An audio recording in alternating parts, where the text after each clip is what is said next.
everybody. Hello.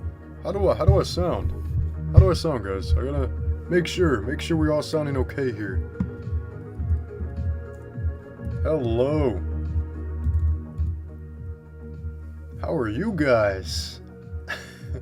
Random stream today. What's going on? Stop motion stuff. Spinal Dragon Productions. What is going on, everybody? Oh my goodness, I thought I made my hair look nice, but it did not do well after the shower. Hello, thank you guys. Thank you for the support. Thank you guys so much for telling me that the mic's okay and we're all good here. DJ C, what's going on? Create Jurassic, what's going on, man? Yo, what's going on, everybody? Man, you guys already know. We're just gonna do a little stream today. I got the day off, surprisingly. So we're just gonna be doing a little stream. I've always, every time I'm off, I try to at least stream for you guys once. You know what I mean? How are you, Create Jurassic? I'm doing well, man. I'm doing well. Stay hydrated. We're gonna be drinking lots of water. We got a lot of stuff to go over today. I'm always here, lol. There you are. Walking with Jurassic King. Hello, everybody. We're just going to be doing a little stream today. Might as well. We're going to be getting ready for Godzilla X Kong coming up very, very soon. Because we got, oh my goodness, we got a lot to talk about with that. Because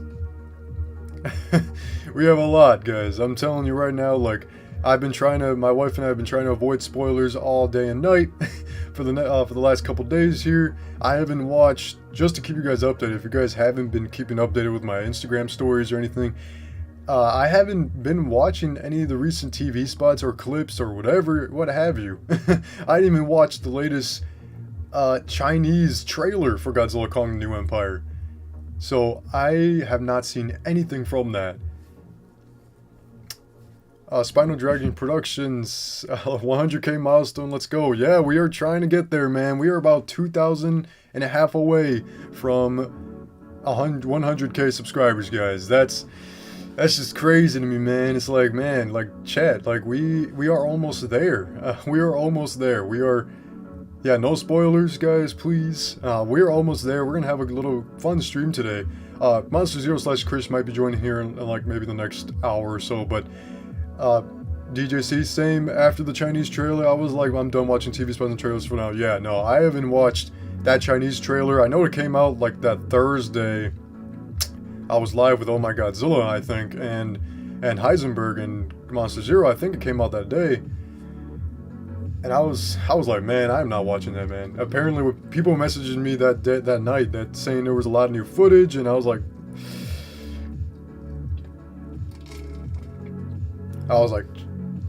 man, come on. Bob Studios, what's going on, man? Welcome to today's stream. Today's random stream today. Let's see if I can move that a little bit like that. So yes, guys, I got a whole new setup here for you guys. I actually got a nice desk. Let me show you guys, actually. Check this out, guys. If you guys want to check it out. This is how my room looks like now. You guys can't really see. There we go, kinda. You guys can kinda see that, right? You guys see that? That's where my setup is now. So you guys will be seeing more of the collection in a lot of videos. And yeah, so check that out. That's the display. There it is. You can kinda see it, so the computer camera's not picking it up here, but yeah, that's my new setup. So you guys will be seeing a lot more of the collection of the videos for me, you know, when I do videos in the future of unboxings or toy hunts or whatever. Alex, what's going on, man? Goji Geek, okay, I see you, Goji Geek. Dead Goji. Hey, looks like I got permission to use Machino in upcoming projects. Oh, Machino! That's cool, man. I haven't heard that name in a while. 9 days left, but what do you think of 68's Godzilla design? Oh, that's a classic. That's definitely like one of the best Showa Godzilla designs out there, for sure. Don't watch the Chinese trailer, it spoils too much. Oh, good. I haven't watched it, so I'm not planning on it. Thank you very much for the heads up. Chriszilla 2014, what's going on? You look like yourself back in 2014. Oh, I look like my 2014 self, do I? Man, Yeah, I've been trying to, chat, to be honest with you, I've been trying to stay away from the hats and beanies now. I just don't want to mess up my hair. We don't want Louis Duran to get a bigger forehead, do we? We don't want to look like Scar King. Oh my goodness. Congratulations, thank you for 100k subscribers for Louis Duran. Hey, appreciate that, man. I'm not there yet, but we're gonna try to let your friends know, man. Let your friends know, let your family know, let anybody that you know that Louis Duran is trying to reach your 100k. No, today's not Wednesday, so I mean, no Chris today, but he might join later in the stream. But yeah, it's just me for now. Tomorrow will be Chris. I mean, Chris and I on live weekly Wednesday tomorrow. So hold on, chat. Oh yeah. Okay. What's going on? Let's go. Live Louis stream. Yeah, man, it's me. It's me. I'm doing a little stream. I'm actually going to be reacting to the complete Godzilla Monsterverse timeline. I saw this uploaded 3 days ago by, I'll mention his name here in a second. But I thought it would be fun for us to watch that together. Somebody asked that. Who asked that? Chriszilla 2014, did you find the Godzilla X Kong cups from Circle K? I did. I actually did. Check this out, chat. Check that out. You guys see this? An awesome cup by Circle K here. It looks like a theater cup, to be honest. Godzilla X Kong New Empire. There's Kong right there. There's Godzilla Evolved. I love, like, when the cup's not, like, filled with color. Because, like, Godzilla Evolved looks like he has classic white dorsal plates. I think that's pretty cool. So yeah, guys, I got 2 of them actually. This is mine, but my wife's is right over here in the corner of my collection. But yeah, I got the Godzilla Circle K cups today. Cinemark shipment arrived today from the website Godzilla X Kong 24OZ double wall LED light for the cup. Very cool. Oh yeah, man. Brent. Okay, so Brent Madison, you got the cups from Cinemark. The website, I believe, the Cinemark exclusives, right? Yeah, chat, I have everything besides, like, the souvenir cups of Godzilla, Scar King, and Kong with beast gloves, and then, I cannot find the plushies anywhere. They all sold out near me, which is surprising, but it's such a shame. So, chat, if you guys, have any theaters near you that have the plushies, like Godzilla, Kong, and Suko, please let me know. I'll definitely do something fun for you if you hit up your boy Louis Duran, you know what I mean? So I actually think Kong is stronger than Scar King. I think so, but I feel like Scar King is definitely gonna have his punches here and there. Yeah, the cups are cool, ain't it? Do I want the RC Godzilla? I actually do already have the RC Jada Toys Godzilla, if that's the one you're talking about. I had an insane find of the Haya Toys King Ghidorah, and I only got them for $60. $60, bro? Dang, man. Okay. Making the deals. I see you. $60, man. That's an amazing steal. That's an amazing steal. Same 3C Films tries to find the plushies in his vlog of Godzilla X Kong merch. Yeah, I saw that yesterday, actually. Man, 3C Films is awesome, man. Go check him out. We got Chris in the building, Monster Zero. If I had a sound bar, I definitely would have played something, but we got a Monster Zero in the building, chat. My question is, didn't Scylla die in Godzilla vs. Kong and Monster Zero? So, I don't think Scylla died at all. I'm not too sure about the lore behind Godzilla vs. Kong, but I don't think Scylla or Scylla died. You got Godzilla Evolved? Which one? There's multiple Godzilla Evolved figures.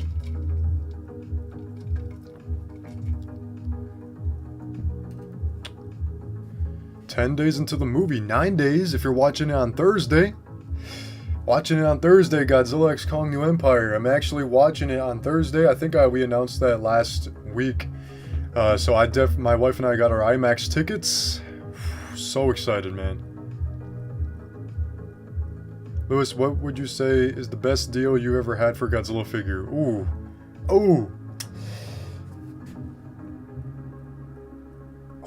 Man.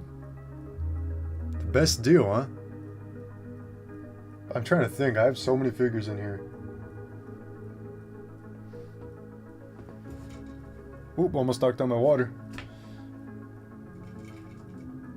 Man, Chad, that's a hard one. I think that's kind of a hard one because I have so many figures in here that I forgot like all the prices over the years. Goji Jojo, what's going on, my man? Welcome to the stream. I think -1 got just Godzilla 1954. Yeah, technically a modernized version of Godzilla 1954. Yeah, I don't know what's my best deal that I ever had, actually. I just forgot, chat. Forgive me. Oh, man. So many figures that I can't even remember.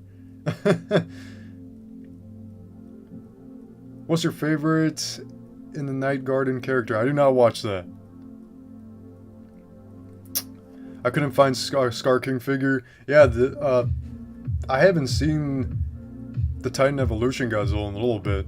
It's been a while since I've been to... I mean, last week I was at Walmart and Target. I didn't see any of the Titan Evolution Godzillas. I have them all, but...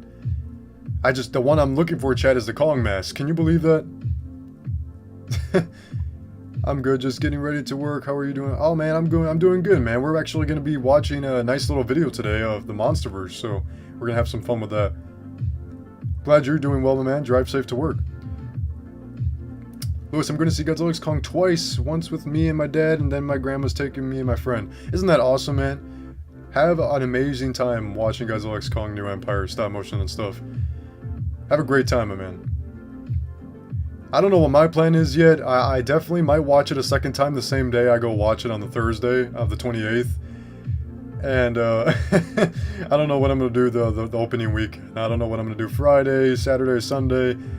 I have no idea, man. I might do a late showing maybe Saturday or Friday. I'm not too sure. Can you do more toy hunts? I got you, my man. I got you. Don't worry, Bob. Bob Studios, I got you. King Kaiju 229, what's going on, my man? Hope you had a great day at school. Chat, let's actually get started here. You know what? Might as well, right, chat? Let's mute that music. Pause it. There we go. Hold on, chat. Boom. Oh, there we go. So, let me see if I can scroll down here for a second. Yeah, so this guy, shout out to One Take on YouTube. We're gonna be reacting to his whole hour and 36-minute video on the Monsterverse. So the complete, as you can see, complete Godzilla x Kong New Empire Monsterverse timeline. So this is an hour and 36 minutes. We're gonna have some fun here. So please subscribe to One Take. The video and footage all goes to him. Credit is where credit is due there. I do like Kiryu. Oh yeah, Kiryu is one of a kind, man. One of a kind mech. How has Godzilla affected you as a person? Ooh. Spiral Talon. Hold on. We gotta get to that question. Spiral Talon says, how has Godzilla affected you as a person? Well, Godzilla... I've always loved Godzilla, right? As a kid, my father introduced me to Godzilla at 5 years old, at a very young age. And every time I would go to a vacation, I would always bring a Godzilla figure. I'd always bring one of my Bandai Creation Godzilla figures. In 2019, I remember specifically in 2019, I was not in a good place mentally. Mentally, I was not in a good place, but Godzilla King of the Monsters really, really, really kept me going. I remember when the final trailer came out for Godzilla King of the Monsters, I was so happy, and that's when I changed for the better. For myself, my family, my friends, I changed for the better, and I was not in a good spot around the time Godzilla King of the Monsters was just about to come out, and it was a tough ride, but you know, also you guys were there supporting me as well. You guys were there supporting me, you know, more than ever now, but you guys at the time were actually really having my back, and I really do appreciate all you guys so much. But in 2019, like, I was not in a good place. Godzilla was really what kept me going. Specifically, Godzilla King of the Monsters 2019, directed by Michael Dougherty. Nilo, what's going on, man? Kingzilla, what's going on? Welcome. Godzilla Gamer 54. What's going on, everybody? Godzilla X Kong New Empire, that is right! Godzilla Rido Monstro. Why no iconic hat? So Nilo, I'm actually not really trying to wear much hats for the time being. I really don't want to screw up the Louis Duran hairline, you know what I mean? I don't want to look like Scar King. That's what I'm trying to get at. So, better late than never. Better late than never, right? Imagine someone watching Godzilla X Kong 100 times. Imagine. That'll be me. I'm going to watch your reaction to Godzilla King of the Monsters. Oh yeah, go ahead. I was so sad and depressed because of COVID, but Godzilla vs. Kong trailer saved me, bro. Messy Productions SM. That's exactly what it's all about, right? I mean, we all got to stay strong. And the fact that, you know, some of you guys have been impacted by Godzilla and truly are still here, that's amazing, isn't it? We're all still here, and we're all still here for a reason.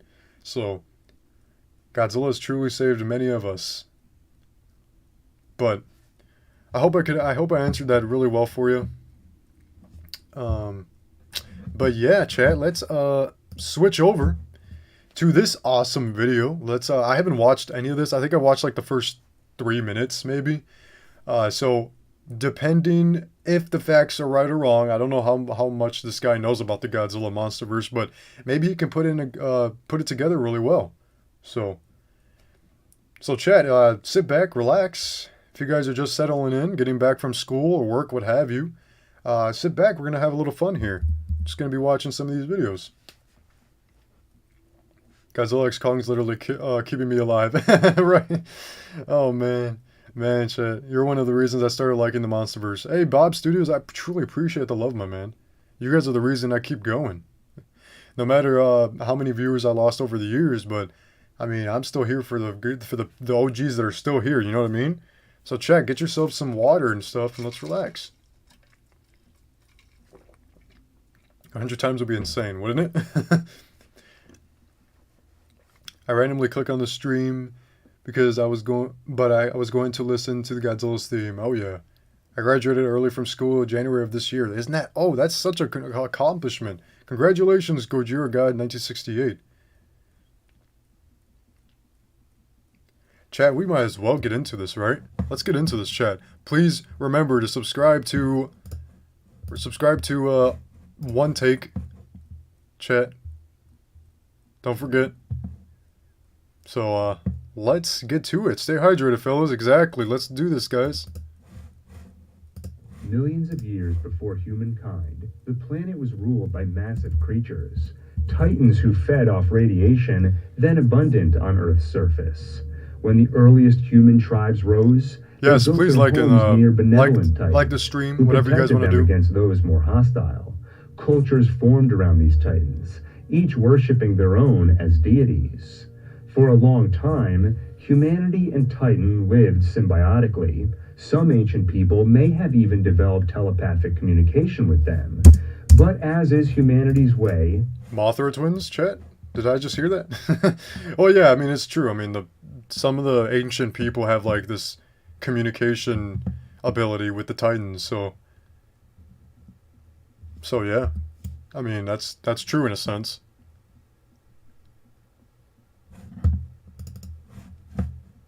Some hope to control these colossal beasts as tools for war. And when Titans rebelled, it became a war between man and monster. Once a massive cataclysm triggered the Ice Age, the Titans went into hibernation.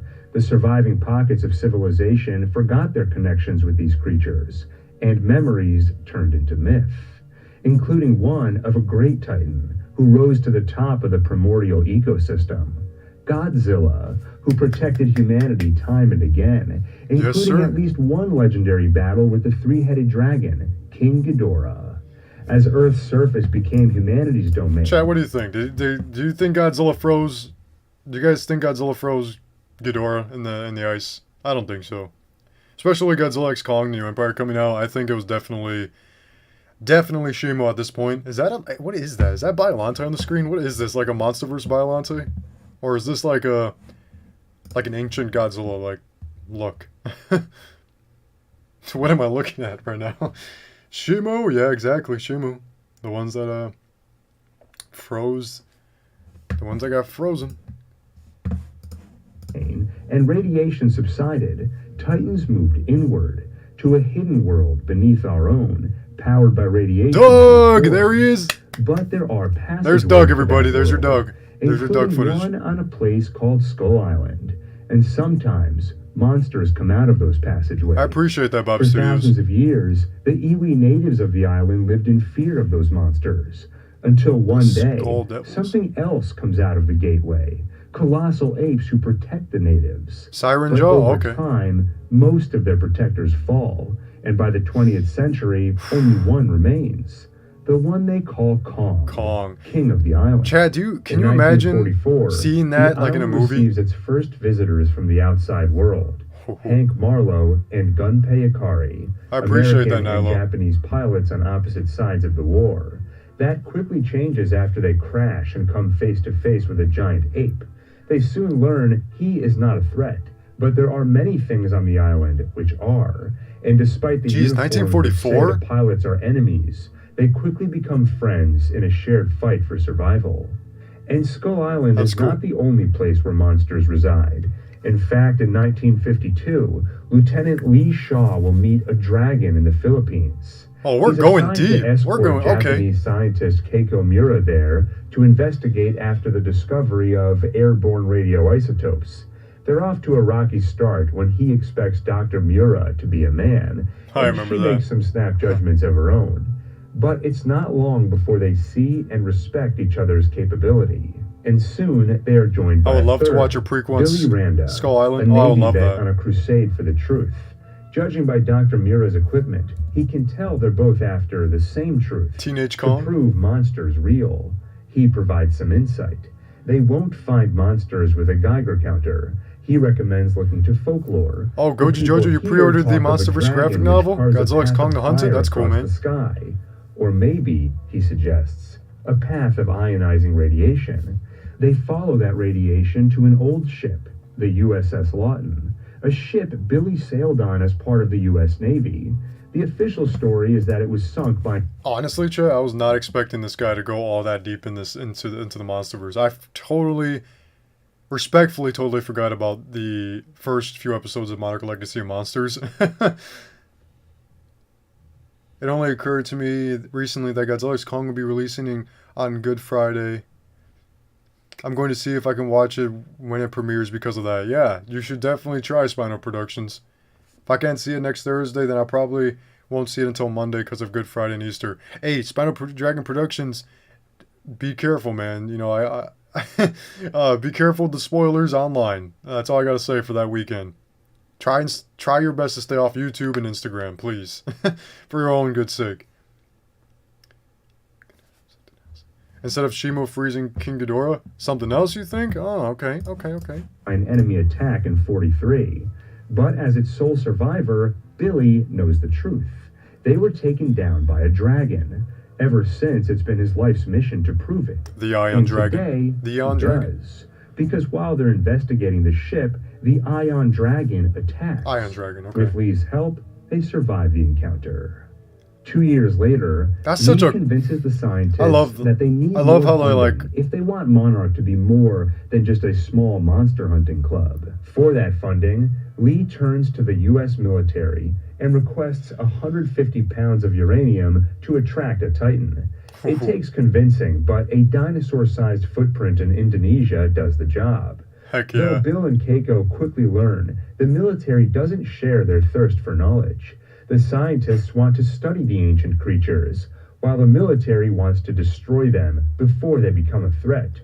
At Bikini Atoll, they Before do the draw government out the gets Titan, exposed. a lizard they'll one day call Godzilla. And once he appears, they blow him up. The Titan is presumed dead, but Monarch does get the blank. They blow him. Bro, this scene, chat. I remember watching this for the first time.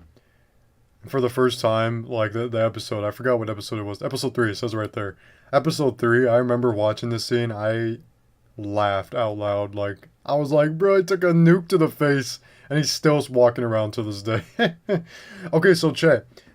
Can you guys, actually, I've been thinking about that. I've been wondering, actually, for the past couple days here. So can you guys inform me, at this moment in time in the Monsterverse, 1954, was Godzilla 50 meters tall, or was he the one like 80, 90 meters or whatever, or the 100 meters or whatever he was? Or was he 110 meters or 109 meters or 110 meters in this shot? Or was he 50 meters?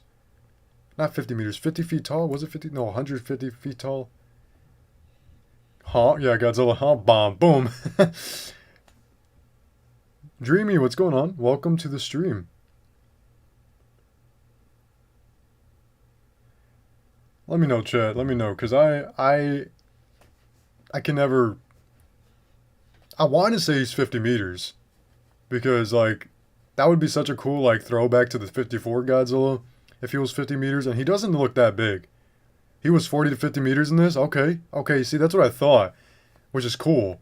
I love that. Like, a smaller guy, which is why he looks a lot younger, too, and a lot more slim.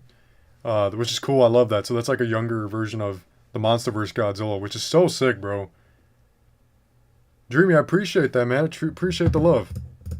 Him up.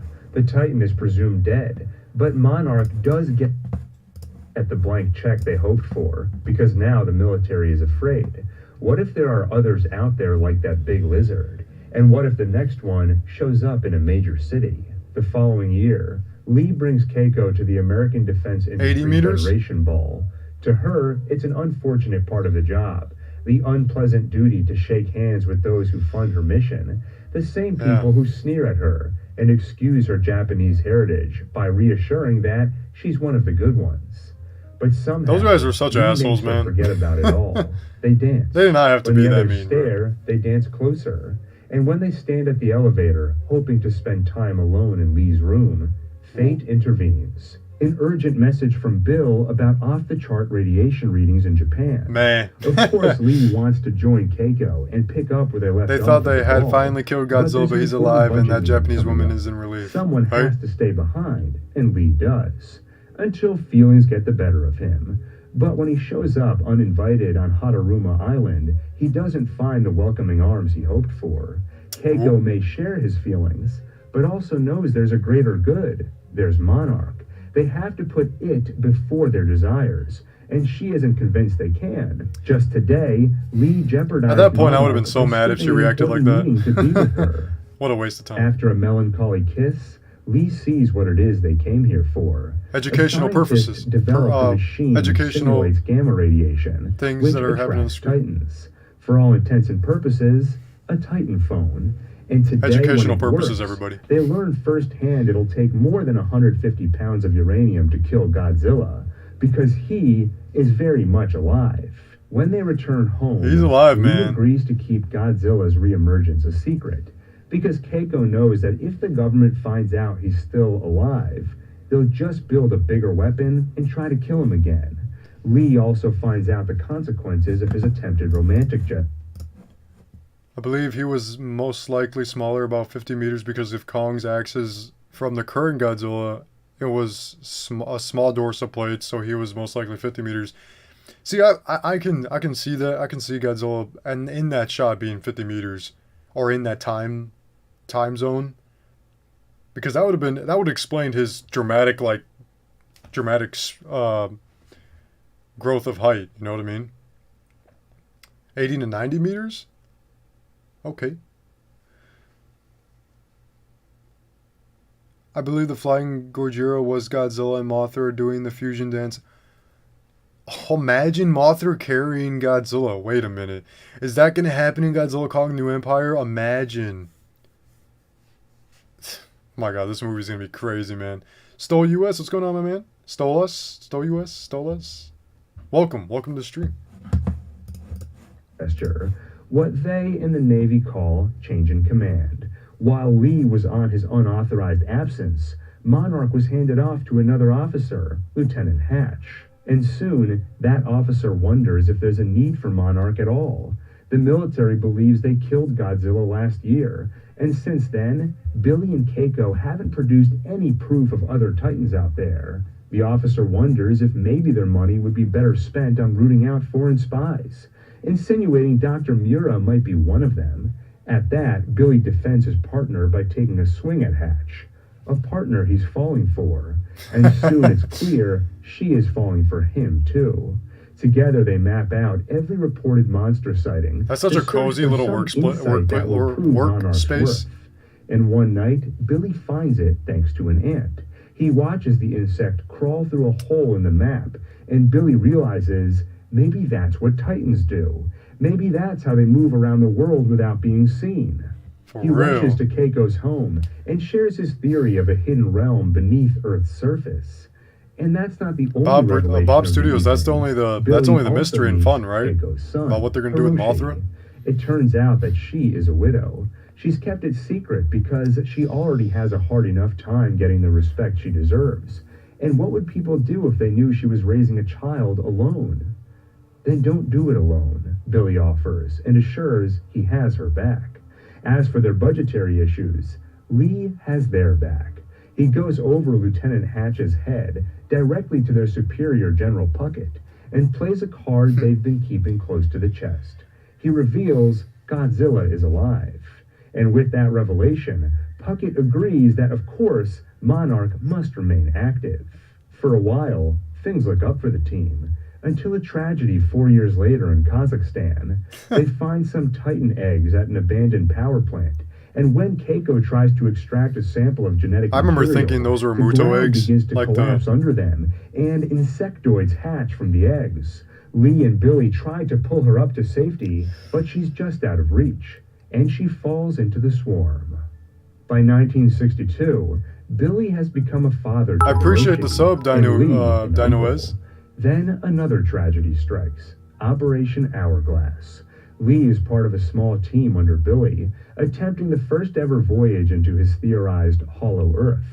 Knowing the risk, he leaves a token behind for Hiroshi, his pocket knife, and the danger proves all too real. Only Titans can get through the vortex to underspace. Baby Boogie Films, what's going on, man? The plan is to use the gamma radiation simulator, or Titan phone, to draw one out, then follow it back in. At first, things go as planned. A Titan comes to the surface, and Lee's vessel follows it back down. Then, disaster. The passageway implodes, and they lose contact with the vessel. Lieutenant Puckett demands answers from Billy, but he comes up short. I remember that was crazy. And Billy ran. I'm sorry, Chad. I remember that was such a crazy moment.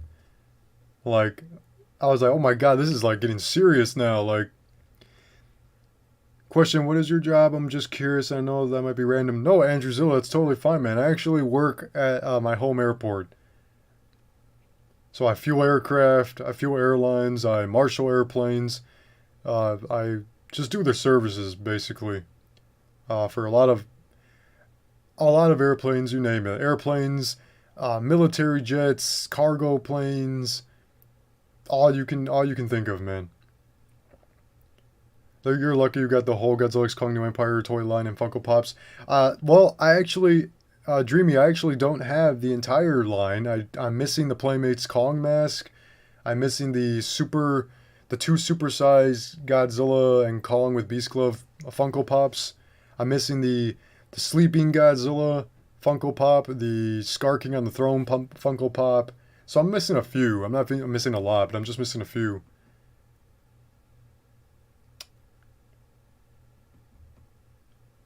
Yeah, for those people that are trying to do spoilers, man, that's not cool. That's not cool. Username S. What's going on? I thought the eggs were skull crawlers at first for some reason. Yeah, see, I thought they were like Muto. The Muto creatures, like the ones we saw in Godzilla 2014. Yeah, I work at the airport. That's right. And has no idea what went wrong. Then the hard part, telling Hiroshi, who lost his mother to the job, that now he's lost an uncle too. And 11 years later, he loses a father. In the time since Kazakhstan and Operation Hourglass, Bill Randa has only become more obsessed with his crusade to find monsters. And in 1973, that's so sad, man. He makes his final attempt. He's helped by geologist Houston Brooks, who wrote a paper substantiating the Hollow Earth theory. Although one passage to it collapsed when Lee disappeared, Bill believes there's another in a place called Skull Island. He gets approval for the expedition and brings a team with him. Brooks, Monarch biologist San Lin, a military escort led by Lieutenant Colonel Preston Packard, an ex-British SAS Kong Skull captain Island, with man. expertise in Kong uncharted Skull jungle Island. terrain, James Conrad, Loki. and anti-war photographer Mason Weaver. Why I love Envato elements? Awesome. Awesome. Isn't that awesome, chat? Cool. It means penetrating the perpetual storm that surrounds and hides it. Once they're Checking out the chat's going on here. The Axis muddy portal could take you to the Hollow Earth and to the Toho Scope logo. Huh. I remember hearing about that. Like that was such like a like a throwback to the Toho logo or something like that. Godzilla coming in from the portal is the coldest thing ever and reminds me of Puss in Boots when Death arrives to get Puss. Oh yeah, that was such a cool ass moment in Monarch Legacy of Monsters. Such a crazy cold ass moment, man. I love that moment too. I agree. through, they drop seismic charges to test the density of the island, and Brooks is happy to report the bedrock is practically hollow, further evidence of Randa's theory. But what they don't know is that the island is protected by Kong, and he doesn't appreciate the fine distinction between seismic charges and bombs. As exploding things fall on his island, the giant ape attacks the helicopter. Look at Kong, bro. Look at the young Kong. Bill and Packard both find what they're looking for. For Bill Randa, a monster, and for Packard, a war. With America, as he sees it, abandoning the Vietnam War, he is desperate for a new enemy, and the giant ape who killed half his men will do just fine. Kong's attack scatters the group, with Bill Packard and some of his men in one, Conrad Weaver and Brooks in another. Both quickly learn the ape isn't the only deadly thing on the island. You don't go into somebody's house without picking a fight. Conrad's team learns natives, though any risk of miscommunication is averted because among them is an American who can translate. World War II pilot Hank Marlowe. Since his crash in '44, damn, this he's guy's lived among the natives. This guy's spot learned on with their everything ways, right now. language, and history. He tells Conrad's group all about it. How the Iwi natives lived in fear. Do I like the until pink giant Godzilla? apes came to their aid, I love it so protecting much. them against what he calls skull crawlers, large reptilian creatures. And he tells them about the last ape standing, King Kong.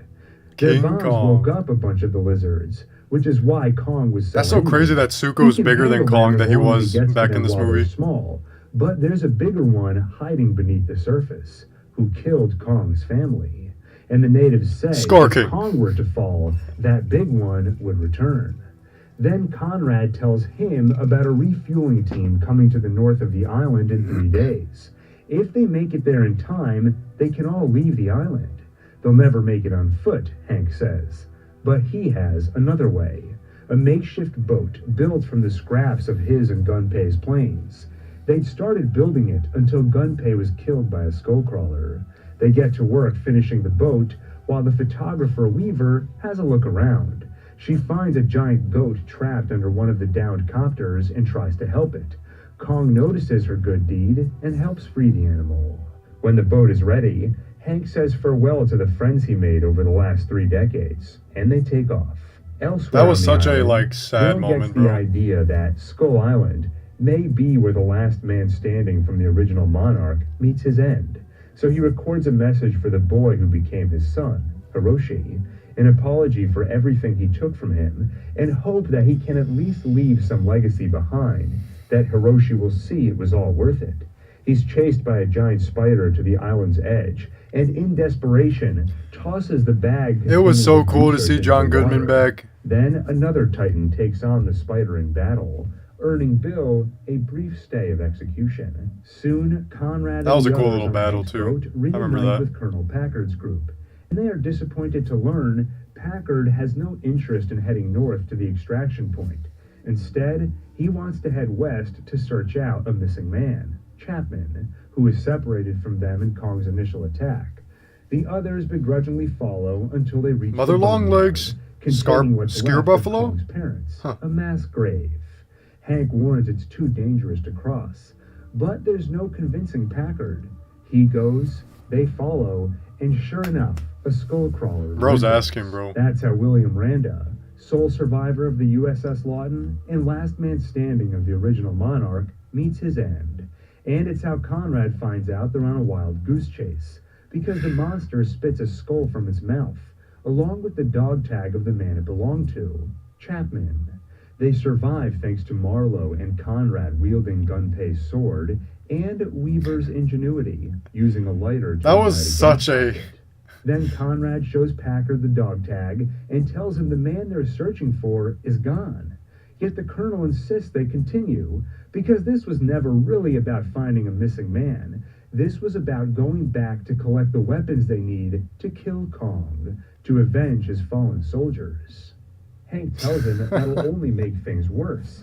Kong Bro, is this the movie was something else, bro. Like, it was such a good movie. We want Rise Goji toys now, Lewis. I need it for my collection of kaiju toys. Man, one day, man. Soon. Soon.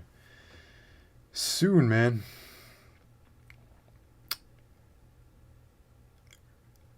Packer made the biggest mistake. Mother Longlegs. Shimu 162 meters. True that, man. True that. only thing protecting the island. If he dies, the big skullcrawler, the one he's kept at bay, will emerge. Well, Packard insists, then we'll kill it too. When they see there's no convincing him, Conrad and the civilians leave him to go their separate ways.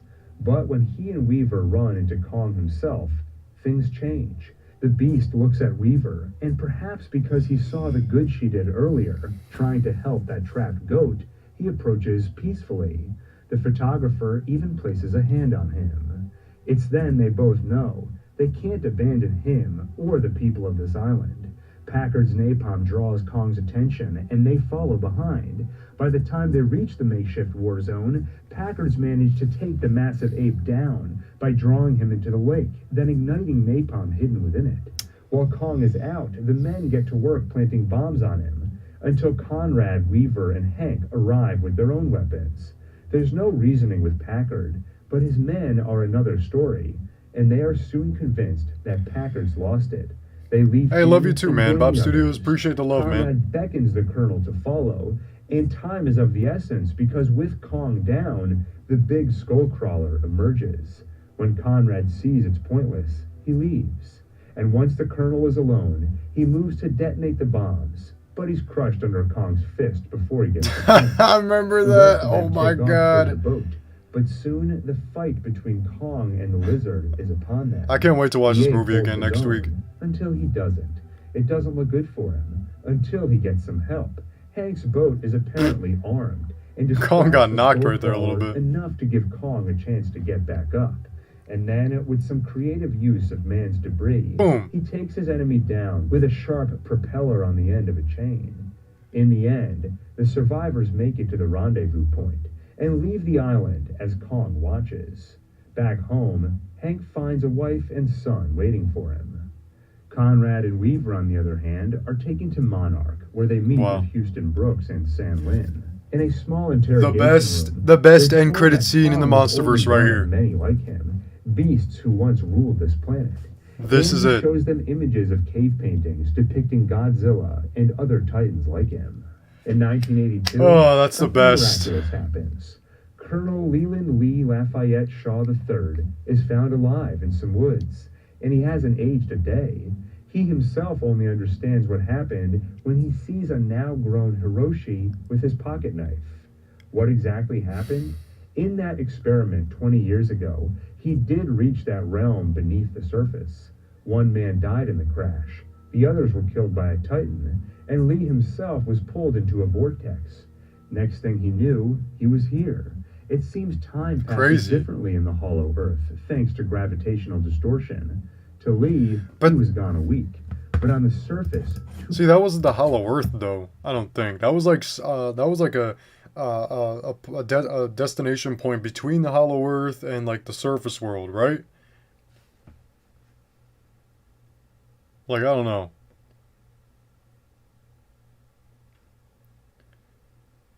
Yo, Lewis, you should remake Rise for Destruction. Nowadays, man. Lewis, you should do what Monster Island Buddies did. Make a Rise Goji figure. Make Rise Goji figures. Hey, you know, someday, man, I gotta make sure that those will be set and good to go. I don't want Toho to yell at me or anything. So, yeah, remake Rise for Destruction. That would be sick. Imagine, man, that would be funny, wouldn't it?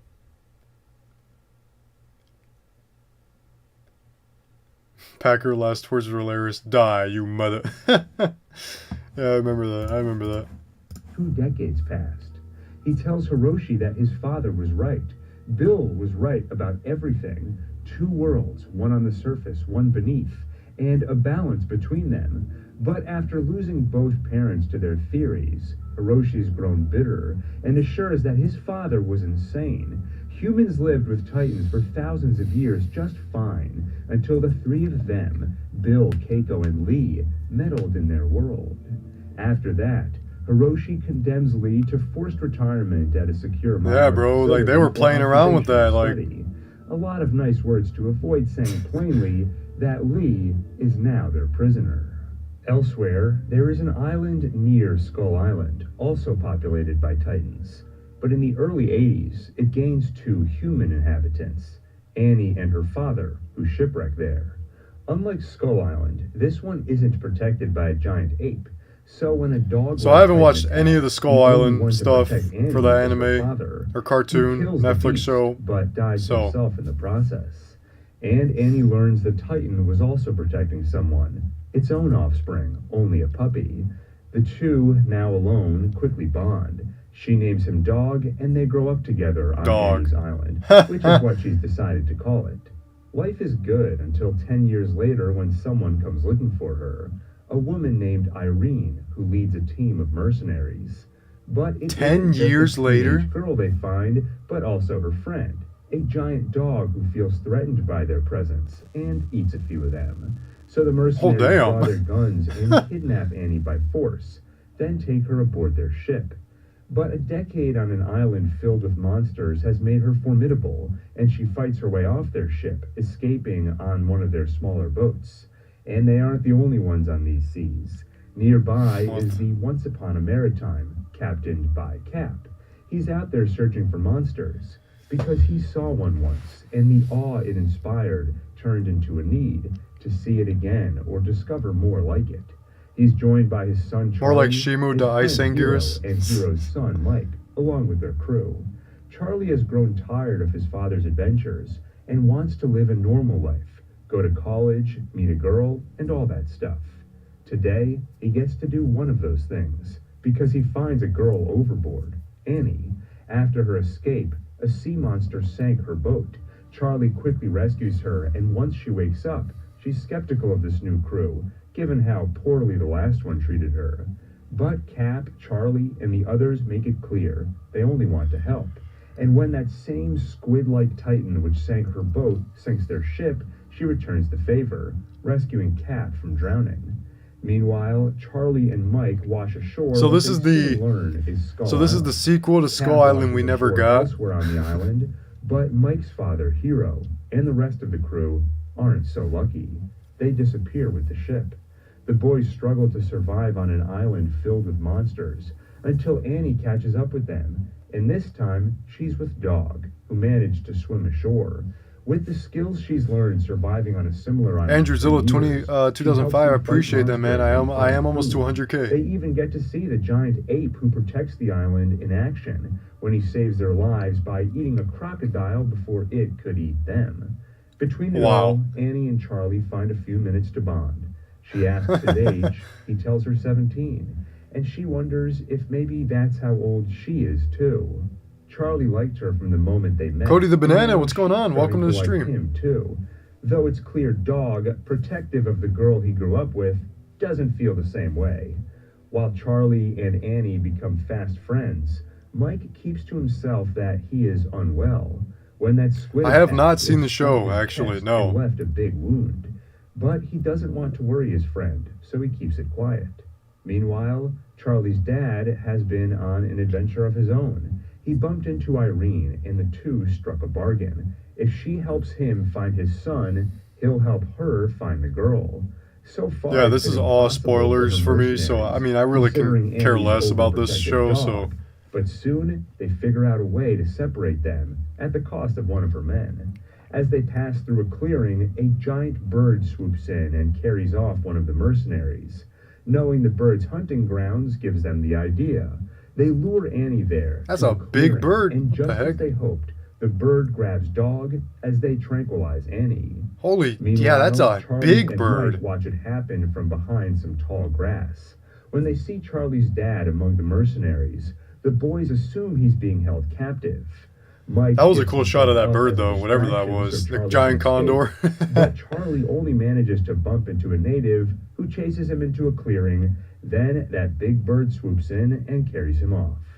It drops Charlie at the top of a high tower What the at heck? the foot of a temple, some kind of testament to the island's colossal ape. And he finds Dog. The beast is weary of the boy, but seems to calm when Charlie says Annie's name. He assures Dog they're on the same side, and together they scale down the tower. Along the way, Charlie spots carvings That's of such the like a ape fighting weird monsters and little protecting the titan. natives. And at the bottom of the tower, he sees the ape himself, staring sadly at a medallion in his collection, until he's interrupted by a dead whale that lands in his backyard, thrown from offshore by the big squid that took down their ship. What the heck? Back at camp, the wound on Mike's chest takes its toll. He's going to die, unless they That's what get you off get, the bro. island You be hiding and that get him stuff, some like, you don't real ever want to do medical attention. that. Irene gives whatever aid they can, all while dealing with a pretty annoyed Annie, who isn't too happy about getting caught again. And finally, Irene confesses what's become obvious to Cap. I don't know if I'm going to be streaming with Oh My Godzilla on Thursday. Who knows? An empty coffin and mourning her daughter. The Spaceman, what's going on, man? We're just watching, That's why she hold on. We're just watching the complete Godzilla x Kong, the New Empire Monsterverse timeline by One Take on YouTube. So if you want to check that out, definitely do. But we're watching it together right now for the first time. I know this came out like 3 days ago, but I haven't watched this, and I thought it'd be pretty interesting. I already dropped a like because so far this guy's been doing a wonderful job of explaining the entire story and spoiling the entire Skull Island animated series to me. But that's okay because I really didn't care about that little series. It's the Kraken. They made that giant bird similar to Kong's own Rodan. He has the bird like a pet. Yeah. Oh, okay. I see. So yeah, it kind of reminded me of the giant condor from Godzilla. What was it? Godzilla the Sea Monster, I believe. Godzilla versus the Sea Monster. That's what it reminded me of because I thought it was like a throwback to that, mainly due to the fact that Godzilla was supposed to be King Kong in that film. So it's kind of like we're finally getting the giant condor and Kong for the first time together again. How it was supposed to be in 1966, right? So. Came here with her team. It's all been about finding her daughter. The only reason they drew their weapons is because they unexpectedly found Annie riding. They are supposed to be making a season 2 to this. I do recall reading that. When Charlie returns with Dog, the beast pounces on Irene. But after she apologizes for shooting at Annie and taking a decade to find her, Annie calls him off. Their relationship A decade to find her, is far imagine. from repaired, but Annie does decide to stay, and that's progress. Soon, they're reminded of the thing stopping their escape. That giant squid emerges and kills another one of the mercenaries. Damn, man, If every they Titan try is to killing leave, everybody in it'll be the here. same to the rest of them. So their Why? only hope is to kill it first. And Charlie has an idea how. He saw something on the island capable of going to Yeah, with the giant I didn't squid. really care. The King ape. Kaiju 229. Charlie saw those carvings, so he knows it's his job to protect the island. And that squid must want the throne, but is too smart to go on land where his enemy will have the advantage. So he's been taunting him, which explains the whale he threw at him. Charlie suggests they get the ape to fight the squid. How? By sneaking into his temple and stealing the medallion he seems to care so much about. Then run to the shore and hope he chases them. Once he's in range of the squid, a fight will be inevitable. Charlie has So, no idea what the medallion the main means villain to of you, this... but he is right that it's important. It belonged to a native Kong was close with, until that squid killed her and many others. Kong buried the girl and kept the medallion as a token of remembrance. So, when Annie, Charlie, and Dog steal it, it has the desired effect. Kong chases them across the island, but Dog just isn't fast enough. Kong is closing in. Come on, until Dog. Charlie realizes that Dog is fast enough, just not with two people on his back. So he tells Annie she's the coolest girl he ever met, then lets himself fall. And with only Annie on his back, Dog is fast enough to reach the shore. And it works. The squid attacks Kong. The ape holds his own for a bit, but he is in water, the squid's domain, and soon ends up at the ocean floor. Charlie, meanwhile, falls into a trap and ends up hanging from a tree. A native approaches, promising what the heck is happening right now? But Kong isn't dead yet. And as he struggles under the weight of the sea monster... Let's get to 100k subs. Let's go. Video Imagination 49, thank you so much for the love. A fine weapon, I appreciate it, man. Bludgeons the squid into submission. He resurfaces, bloodied and exhausted, then notices Dog struggling to stay afloat in the water he displaced. Dylan Ring, I didn't even watch I didn't even watch that guy's video, man. The girl who left him the medallion. I didn't even watch it. I don't even if I did, I don't even remember it. He places him safely next to Annie, who begins to apologize for taking the medallion when the squid reemerges. This time, Kong finishes the job. He beats the monster to a pulp, rips it in half, and throws the remains into the ocean, inadvertently causing a tidal wave which crashes Annie into a rock. She hits her head and wakes up in a hospital 2 weeks later. That's a cool design, though, for the giant squid. As she looks out Not gonna lie, that was pretty dope. Where am I? Why I love Envato elements? I love that I don't... He's got to make the revenue, guys. We can't be... we can't... Here, Skull Island claims a few more new residents. Over 20 years ago, Houston Brooks survived a harrowing visit to Skull Island. Since then, he and the few others who survived have kept the island a secret. 1995 now. If anyone knew it existed, a place teeming with titans, they would be tempted to meddle with it and deal in forces beyond their comprehension. But the island wasn't all bad. It was during that expedition when Brooks grew close with San Lin. In the years that followed, they were married and had a son named Aaron, who has followed in their footsteps, working for Monarch. One day, he breaks into his father's files and learns about Skull Island. He's horrified. An island full of monsters. What if they escape? His parents have apparently put their faith in a bigger monster named Kong to keep the island in check. When he confronts his father, Houston explains they monitor the place by satellite and everything is fine, and he warns his son to leave it be. Soon after that, Aaron disappears on a trip to Antarctica. At least that's the official story. In truth, his son gathered a... Wouldn't that be funny if the next ad was a Godzilla X Kong and using his father's ad with a spoiler? Oh, please no. And just like that voyage in Nilo, you're jinxing it. You're jinxing craft is down seconds after reaching it. Though in their case, it isn't Kong who takes them down, but a flock of psycho-vultures. The 5 of them eject, while their pilot Sejudo crashes in the distance. Helen Karsten is the first to die, killed by a pack of death jackals, as the rest of them find the birth cover of Kong? in a cave. That's where the Iwi natives find them and invite the survivors back to their village.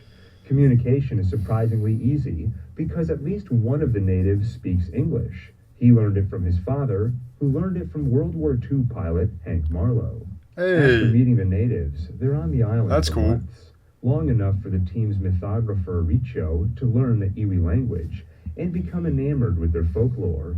He also develops a strong... I appreciate for everybody that's still here. I really appreciate the love. Before he's seeing Thank you. Visions of the island's past. He sees that this place was paradise for a tribe of Kong's species, until the skull crawlers came and laid waste to everything. See, wouldn't it be cool if we saw this battle, like, in a movie? I would love to see this. I would love to see that, man. That battle right there, with all the Kongs and skull crawlers, the skull devils. I would have loved to see this battle. This battle would have been so cool to see. Like, wouldn't it, right, Kingzilla, like this whole battle would be so cool to see on the big screen. And the fact that I'm sure we all are theorizing that Scar King is the one that sent all these skull crawlers and skull devils up to the surface of the Skull Island. Because there's one like coming out of the Hollow Earth right there. So I mean, like, chat. I mean, this would have been so cool. This would be so cool to see on the big screen. Yeah, flashback in Godzilla's Kong, bro. Like, imagine. Like, I would love to see this. I would love to see this on the big screen. That would be so sad too, like a sad flashback, bro, for Kong, like. He wakes from the vision and announces with religious fervor that tomorrow they will commune with Kong. They will seek him out and finally meet. The others think he's crazy, but at the same time, Kong is part of. Guys, how does Scar King ride Shimu? How is his ass not getting stabbed? Oh my god. On the Bro's got some he's got some metal cheeks. But they do get metal cheeks, man. To pick up a signal from Sejudo. Their pilot is alive, and the craft can still just barely fly. Do you believe there's a flashback in Godzilla's Kong? Across the boneyard which claimed Randa's life over 20 years ago, and like deja vu, they're attacked by a skullcrawler. When they run for cover in a nearby cave, Riccio has another vision. This time, he sees the end of Kong's tribe. A male and female make their last stand against the skullcrawlers. He fights not to live, but to buy time for her to give birth. That's where Kong is born. I totally forgot about that, Surrounded bro. by blood, thunder, fire, and death. She sealed him here in this very cave for protection, and Kong, in the first minutes of life, watched his mother and father torn to pieces in front of him. That's the day he was born, and so too was his hatred, rage, and fury. Once the coast is clear, man, that is so sad, bro. In the craft, there to pick them up. So imagine being born, bro, and you lose your parents like right away, bro. Like that is so sad, man. Look at Kong's mom, by the way. Look at Kong's mom. Like, look at that design. Look at Kong's dad over here being a Chad and just destroying the rest of those skull crawlers in the corner.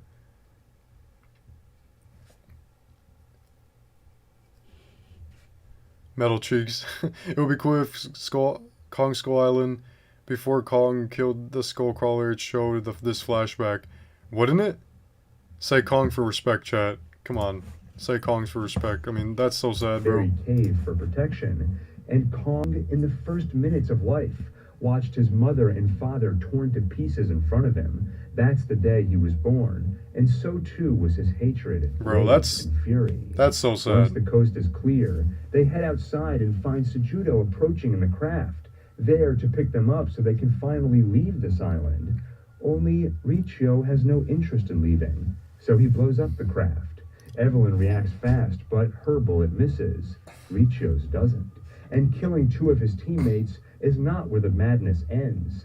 He is determined to commune with Kong and knows just how to do it. Can tell me on the tickets on sale trailer that they showed Godzilla's eye looking at the camera when was a nod to 98's Godzilla eye looking at the camera on the cover. But Riccio's plan works. Kong comes to the rescue. He kills every monster which has breached the walls, and then as Riccio pledges fealty to his new god, the god answers by crushing him under his fist. And finally, it is not Riccio, but Aaron Houston, this expedition's sole survivor, who makes the communion. He meets Kong, and after the encounter, records a message for his father, telling him about everything that happened. How long is this, Nilo? This is like, how much we got left? So we're at 34 minutes in, and it's an hour and 36 minutes long. Kong is not just a beast or savage brute. He's an orphan. Now we're in and he has an instinct 36 minutes, to protect human life. He's protecting all of us. Aaron has no way to escape the island, and no way to get this message to his I wish there was father. more flashbacks in the movies. Last one we got was in the beginning of King of the Monsters, right? In a Kevlar float bag I would love that. I would love more into the flashbacks sea. in the movies. It's a faint hope, but maybe one day it'll reach his father. 3 years later, Monarch scientists Ishiro Serizawa and Vivian Graham 2014, are baby. to investigate something. Well, this is A mining 1999, company so found a not yet. radiation pocket, and brought heavy machinery to dig for uranium. But the ground collapsed beneath them, and radiation levels suddenly rose, as though contact with the outside air catalyzed something. Oy. In the cavern, the scientists find the ancient skeleton of a long-dead creature, similar to Godzilla. Dagon, right? Perhaps one of his ancestors Dagon? killed by parasitic spores. And next to the bones, 2 of those spores, one dormant and one already hatched. Part of The the reaction Muto, from yep. exposure to the surface. Whatever it hatched went looking for radiation and finds some at a nuclear power plant in Japan. Along the way, it causes strange tremors, which gets the attention of Supervisor Joe Brody. As the tremors approach, he warns they might have to shut down. What a mistake it was for Gareth Edwards to kill off Bryan Cranston, man. He could have been the lead of the Monsterverse. Bryan Cranston could have been it. He could have been the Iron Man to the Monsterverse. It just sucks that we, throughout the movies, we didn't have like an actual human character lead in these movies. We had Dr. Serizawa, but like, he died in King of the Monsters. He sacrificed himself. The fact that we could have had Bryan Cranston till this day in Godzilla Kong the New Empire is something I wish we could have still had, but I mean, Gareth Edwards does regret this decision of killing him off, so at least he knows that the fans were mad, and at least he knows that it was a mistake. So. Down the reactor, but of course nobody wants to hear it. So he sends someone he trusts to investigate, Sandra Brody, his wife. And within minutes, he learns that he sent her to die, because once the tremors arrive, they cause a reactor breach, and if they don't seal the corridor, the whole city will be exposed. Joe begs her to get out of there before it's too late, but they both know the truth. It already is. He seals the corridor, trapping Sandra and the team in their makeshift tomb, and through a That was tiny such a sad window, scene, bro. She begs him to be a good father. Joe promises he will, and across town, their son Ford watches the plant collapse. As one son loses a mother, elsewhere a father gains back a son. 17 years ago, Houston Brooks thought he lost Aaron to an ill-fated expedition in Antarctica. Today, he learns the truth, because that recording Aaron left was finally discovered. And it's just in time, because Houston is only days away from retirement. After listening to the recording and discovering his son may be alive on Skull Island, his spirits are lifted, higher than they've been in a decade. When a coworker suggests Alaska for a retirement cruise, Brooks responds, "No, not Alaska." Then he smiles and adds, "Someplace tropical, I think." It's nothing like a little confidence boost to help ease you back into the dating scene. It also includes having a smile you feel good about. Fortunately, Aspen does.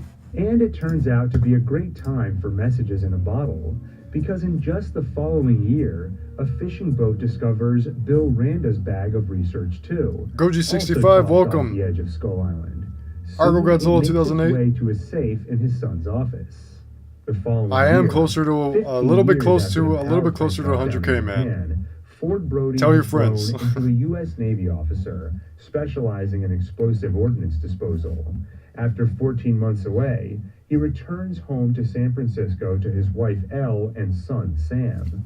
But it's a short-lived reunion, because apparently his crazy dad is at it again. Joe has been arrested for trespassing in the quarantine zone around the collapsed plant.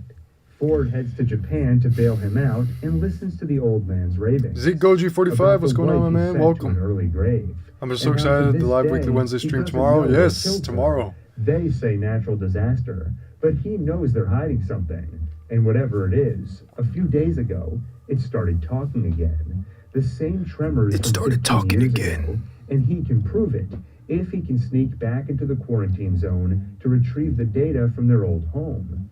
This time, Ford comes with him. It takes no time at all for them to get caught and taken into custody at the plant, where that parasite from the Oh, the shirt, Philippines man. has been cocooning for 15 years. Joe Ford. warns that they don't know what they're dealing with. The light flickers, and that's what he's talking about. The creature is capable of releasing an electromagnetic pulse, That's what caused the meltdown. And it's 15 gonna years send us ago. back to the And if Stone they aren't Age. Careful, this thing What a could good send them line, back bro. to the Stone Age. The creature There it has, is. and it looks like a colossal insect. It leaves the plant and much The collateral Muto. damage in its wake. Ford survives. His father does too, but barely. Just enough to leave his son with some last words before he passes. He tells Ford to go home to his family and to keep them safe, whatever it takes. Ford has little time to mourn because Ishiro and Vivian could use some help. They tell Ford about the Oh ancient my creatures goodness, fed that was on such a radiation, mistake killing him off, about man. Godzilla and the parasitic spore, which the Navy are calling Muto, or massive unidentified terrestrial organism. The one that hatched 15 years ago came here to this plant and cocooned, feeding off radiation until it emerged into the creature they met today. Joe was right Yeah, the about stream the will be electromagnetic pulse. tomorrow evening So at they're some point. wondering, what else did he deduce about the creature? Ford remembers. Hey, one God Kong, thing. thank you so much for the His love, man. father Appreciate described it. The tremors as Thank you so much, talking, Coach Jojo, which raises for the sending them question, over. who or what was the Muto talking to? They don't know yet, but regardless, they need to find and stop the Muto. What happens if they don't? Ford asks, and Ishiro tells him, nature has an order, a power to restore balance. He points to an image of Godzilla. I believe he is that power. Soon the team heads to Hawaii, Dun, dun, where dun, dun, Ford dun, dun. boards a train that will take him to the airport so he can fulfill Joe's last request, go home to your family. But the Godzilla X trip is Kong in 9 interrupted by days, the yes arrival sir. of the Muto, who 9 apparently found days. some food, a Russian submarine filled with nuclear materials. The creature feeds until his arrival is noticed by nature. Godzilla rises off the coast of Honolulu, What a good scene. inadvertently flooding the city with tidal waves. Nevertheless, he fights off the creature before returning to the water. Ah, what a The mistake next day, they of showing the realize who fight on Muto TV, was man. talking to. The other Muto, the one that hadn't hatched yet. And they're too late because by the time they check on the repository Alex, what's where going it was on? kept in Nevada, Alexis? they find a big hole where it must have escaped after hatching. The female This second Muto. Muto is bigger than the first, but wingless. It tramples its way through Vegas while Ishiro and Vivian can only watch. They deduce it must be a different sex, a female, and the signals A from the male female. Muto were a mating call. She's been waiting in her spore for the male to reach maturity, and now that he has, they're hoping to reproduce. The Navy's tracking model places all three creatures on a trajectory for San Francisco Bay. Like how The Godzilla's Mutos like and Godzilla, obnoxious. who He's each like, so hold on, deduces go back. San Francisco Bay. The Mutos and Godzilla, who Ishiro deduces is Francisco. The Navy's track. Look at how big Godzilla is in this shot. Oh, it's so weird looking at this and Godzilla versus Kong now. Like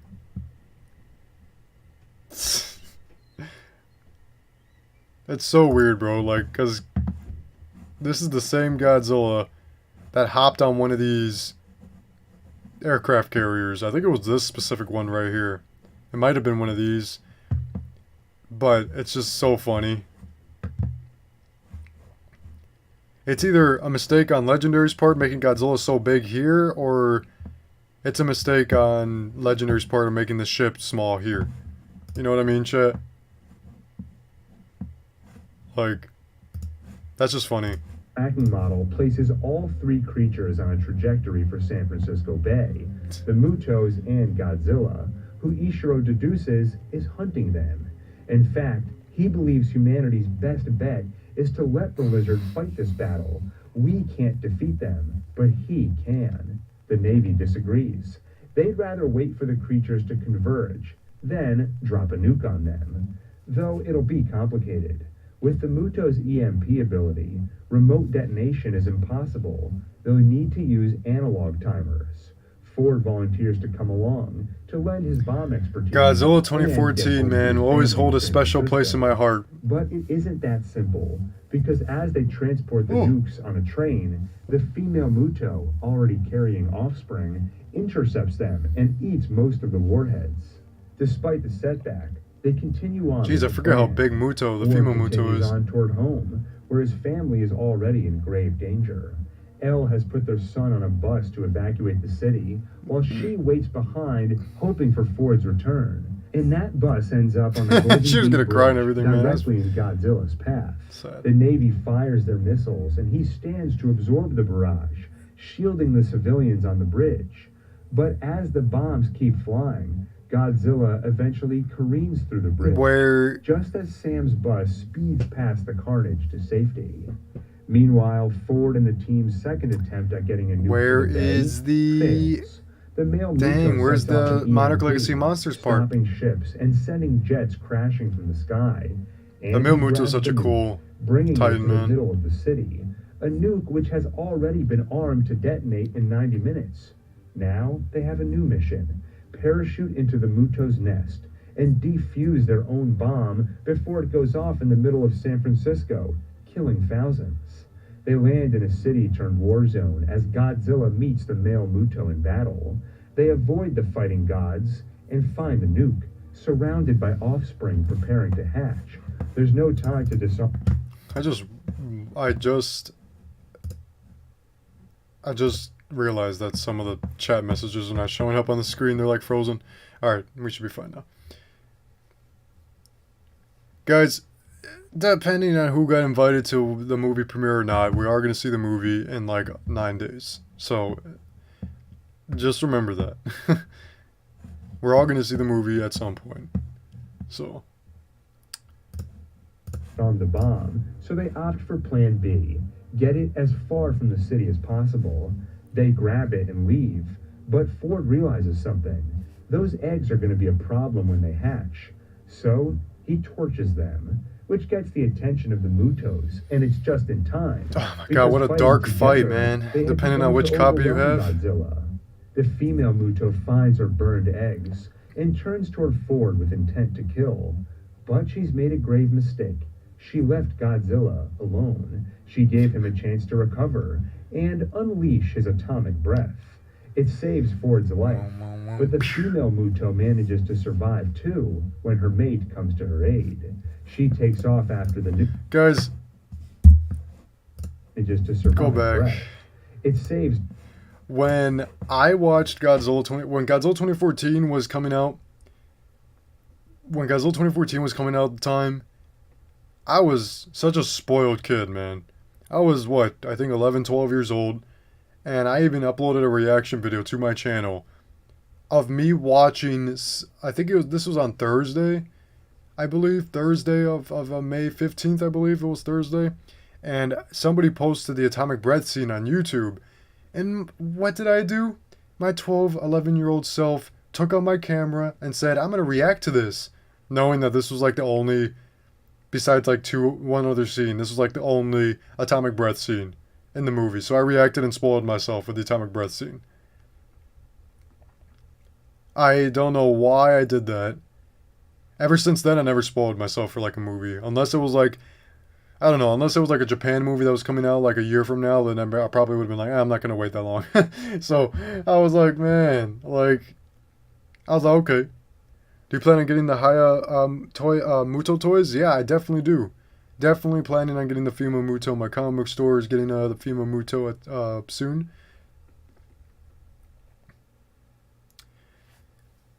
You didn't see Godzilla 2014 until it came out on digital.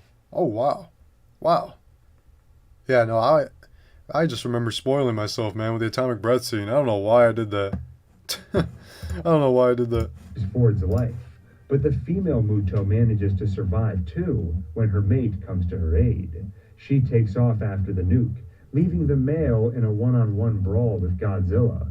A brawl the Muto promptly loses. Boom. Though the second round of battle leaves Godzilla exhausted, and he collapses under the weight of a falling skyscraper. Ford rushes after the nuke, which the team has loaded onto a boat, just before most of them are killed by the female Muto. Now, it's all up to Ford. He gets on the boat and pushes off from the dock. Then, once again, finds himself face to face with the Muto. And I remember that scene, I was like, saved by Godzilla, who unleashes another round of atomic breath. Her body boom. falls, Oh, the and kiss of Godzilla death. drops her decapitated head alongside it, as he roars victoriously before collapsing from exhaustion. So a lot of people say that the Godzilla 2014 was so weak.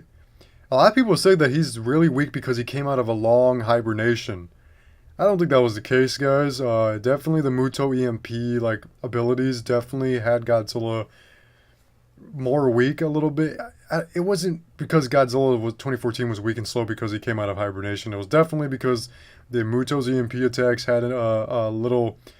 It was interfering with Godzilla's like radiation strength, right? Like it was literally the Muto EMPs were interfering with a lot of things, right?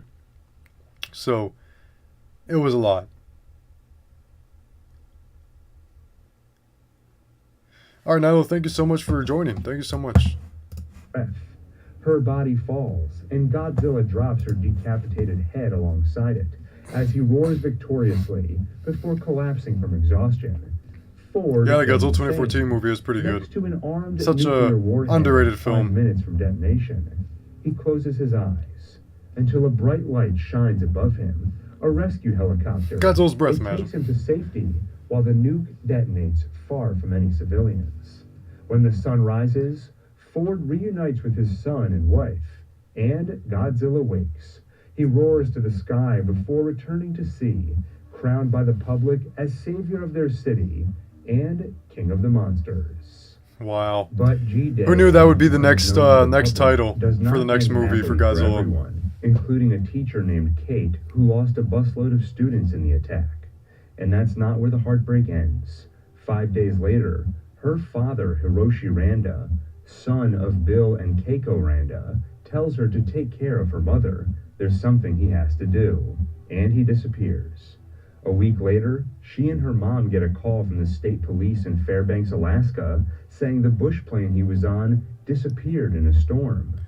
Others were I remember I was tragedy of G-Day too, including Monarch scientists forgot Emma about and this Mark too. Russell, who lost their son. Mark Andrew, to Russell. Godzilla. That's my favorite character, I Grief think. drove Mark to drinking and put a rift between them, while Emma's grief created in her a resolve to change the world. So Andrew's How do you think King of the Monsters would have been if Gareth still directed King of the Monsters? Drafts her to study the Man, I don't know. I feel like it definitely wouldn't have felt like a modern Heisei film. In Japan, It would have felt more like a 2014 film, except more Godzilla in it. The same thing happened again in Guam. As Emma investigates alongside Ishiro, Vivian, and a small team, it puts her on a collision course with former British Army colonel turned eco-terrorist Alan Jonah. During the quake in Guam, he managed to escape custody, but left his phone behind. On it, they find a photo of a borehole in Siberia, similar to ones left behind after the Titan's emergence in Japan and Guam. At the bottom of the cavern, they find ancient egg casings, resembling the ones which hatched the Mutos in the Philippines. And they run into Jonah. He's arrested, and when they ask why he's obsessed with monsters, what is he trying to prove? Jonah answers, the monster is man. And watching Dr. Emma Russell at Wow, home, what a he's cold impressed. line. He wishes her safe travels and adds, be seeing you. Through a combination of scientific analysis and ancient folklore, Emma discovers the true nature of this mystery. Do you know if they'll be giving In out ancient free mini times, posters for it was Godzilla's called Kong the opening Dragon weekend? Beetle. I'm sure they will And if you're they watching aren't it in IMAX. careful, it could lead to a new dark age, because the Dragon Beetle could be called by a more scientific name, Muto Prime, and she is part of a violent, parasitic cycle which has killed many of Godzilla's species, including Dagon, whose bones were discovered years ago by Ishiro and Vivian in the Philippines. It works like this. Once a Muto lays their eggs, the Muto Prime injects them into a titan of Godzilla's species. Feeding on the nuclear furnace inside the giant lizard, Rip, the eggs man. incubate and eventually hatch. Rip The Dagon, titan is man. left dead, and the Mutos, like an invasive species, eradicate surrounding ecosystems. Eventually, the brood turns on itself, fighting until only the strongest Muto survives, to become the next Muto Prime and start the cycle all over again. The eradication of Jeez. ecosystems has led to mass extinctions and dark ages, all corroborated by historical evidence. So how do they stop it? Emma has a theory.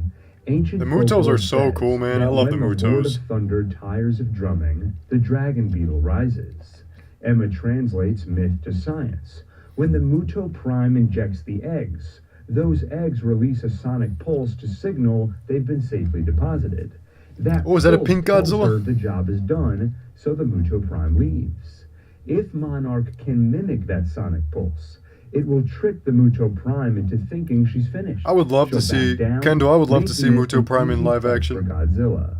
As they prepare for the risky plan, Houston Brooks pays Emma a visit. He's worried about her. She has Oh, the excuse same me, look Chet. on her face So that sorry. Aaron had before he disappeared. You're pushing yourself too hard, just like he did, Houston says. Emma, I know what it's like to lose a son. You found yours, Houston, she replies. And she assures him nothing will happen to her. What about Maddie, her daughter? Houston asks. And Emma lashes back. Nothing's going to happen to her. All that's left is for him to quietly wish. Yeah, her I would well. love to see Muto Prime in But like that luck season 2 of doesn't get her Legacy of very Monsters, far, man. because the plan goes horribly wrong. The sonic pulses they make only turn the beast more aggressive, not less. Lives are lost, and the UN Security Council refuses to hear her out when she posits what went wrong. They didn't account for refraction. The pulses can't just be released into the air. They have to sound like they're coming from inside Godzilla. Unwilling to take further risks, the Security Council decides on the same plan Serizawa suggested in San Francisco. Let them fight. Though Serizawa and Emma Let both them fight. know Godzilla is getting weaker and will likely lose the next bout with Muto Prime. So they come up with a plan B, pinning their hopes on a prototype Emma built with her husband Mark back at MIT, a sonar device meant to communicate with animals. They modify it to communicate with Titans, and at the next confrontation, they activate it, and this time, with the pulse tuned to sound like it's coming from inside a giant lizard, it works. The Muto Prime backs down, and Godzilla wins the fight, saving himself and humanity in the process. Ah, man, I wish we saw that in live The action. following year, Kate and her mom find something which makes them curious. Following A set year. of keys and a lease for an apartment in Tokyo in Hiroshi's name. Kate flies over and at the apartment finds one of her father's secrets. A second family. A mother and her son, Kate's half-brother, Kentaro. This is not what she was expecting to find, and it only cements her view that her father Hiroshi was not a good man. After the tragedy of G-Day, Bro he was, abandoned Kate and her mother. Now she learns that this was only the cherry on top of an affair that apparently lasted decades. Something neither family knew about. In fact, they don't even know who he married or cheated on first. Despite the revelation, Kentaro defends their father and the important work he did. He brings Kate to their father's office to prove it. But she finds something else. Another secret. A safe containing the research of Bill Randa, Hiroshi's father, Kentaro and Kate's grandfather. On the bag, there is a symbol, one that Kate recognizes from the outfits worn by people who were there on G-Day. It seems Monarch has something to do with Godzilla, and perhaps their father worked for them. The research is all stored on old tech they have no idea how to access. Fortunately, Kentaro knows someone who does. Unfortunately, it's his ex, May, Oh. who isn't too thrilled to Whoops. see him. Nonetheless, they put their differences aside, and she pulls the data for them.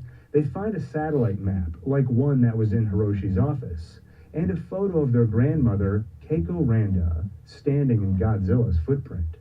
It could be the beginning of a globe-trotting adventure, but Kate isn't interested, so for her, the journey is over.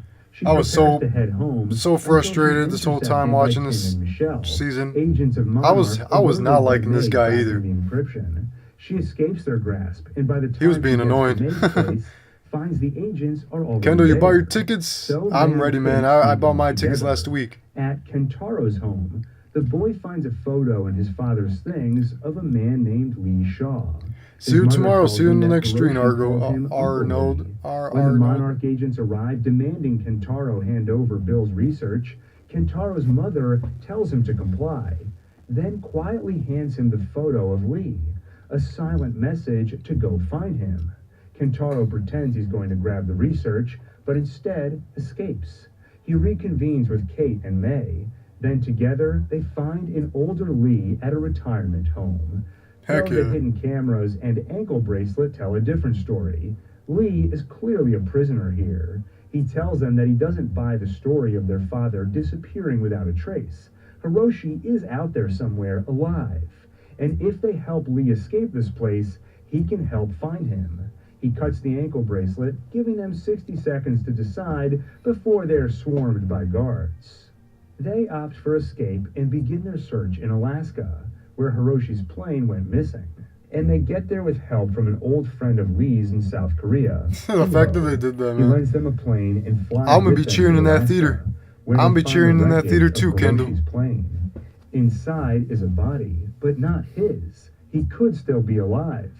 And on closer inspection, Duho realizes something else. Hiroshi's plane didn't crash. Something must have destroyed it after they landed. It's then that the Titan responsible shows itself. Duho runs back to Frost their own Ark. plane, but the Titan releases a cold breath, freezing him and the plane solid.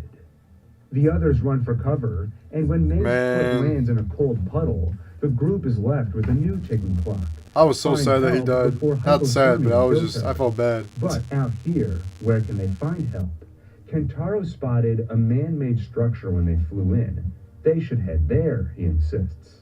Unfortunately, no one else saw it. And are they willing to bet their lives that he saw what he thinks he saw? When they spot a bright light in the distance, they place their bets there instead. Kentaro, on the other hand, stands by what he saw, and rather than waste time fighting, they go their separate ways. At night, the cold is worse, so Lee lights a fire, which attracts the attention of that Titan, and this time, Lee gets an idea what it's after when it takes out their flame. It's drawn to heat, which means the thing they need to keep them alive doubles as bait for the thing that wants to kill them. Lee devises a Damn. Hail Mary plan. Light the biggest fire they can to keep the monster busy, then make a break for the coast. They light that fire, and it works. The Titan does reappear, but they don't make it to the coast, because they don't have to, when Kentaro arrives with a rescue chopper. It turns out he was right. There was something out there, a place with a radio he used to call for help, and he knows Hiroshi was there before him, because he left a pile of pencil shavings, the kind he always leaves behind.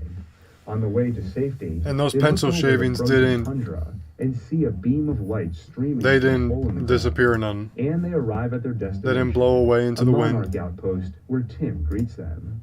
They're held in custody and questioned. Michelle tries several intimidation tactics, like calling May on her lies, pointing out the various passports she carries, each for a different identity. May is clearly on the run from something. Oh, that was such a wrong time to pause And it. if May helps Michelle, maybe Michelle can help her.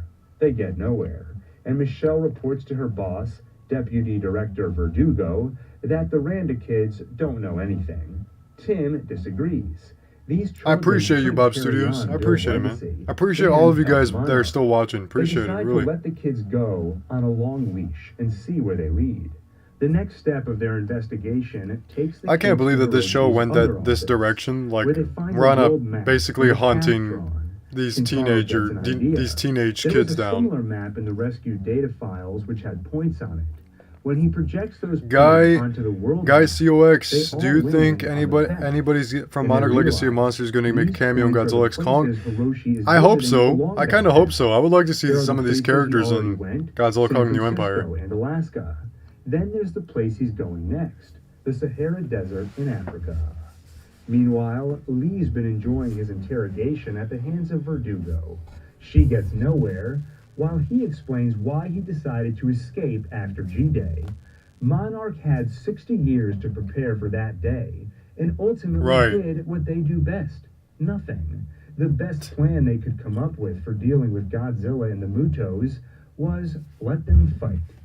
Lee is sick of it, and has decided where they fail to act, he will not. His words have little effect on her, but Tim and Michelle, observing from outside the interrogation room, are another story.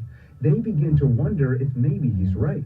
Maybe Monarch has failed, and he could lead a better way.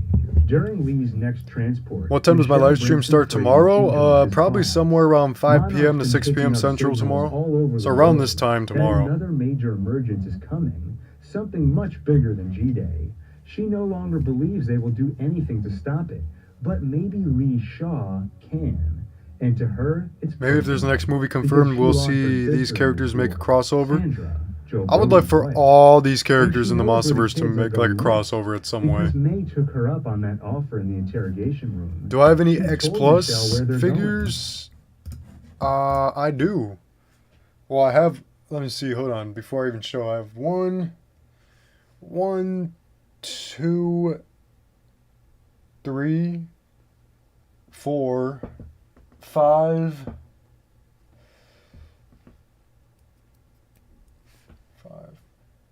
5. I can't tell if that one's an X Plus right here. That one I'm looking at. I don't think that is. Maybe 6. I think I have 5 right now. Oh, 6. And yeah, I have like about 6 X Plus figures, maybe 8, because I'm probably missing a few that I'm looking at. But yeah, this is my favorite one right here. I got it next to me. The X Plus Yuji Sakai Godzilla 1991. This is my favorite X Plus figure to date. It's so much.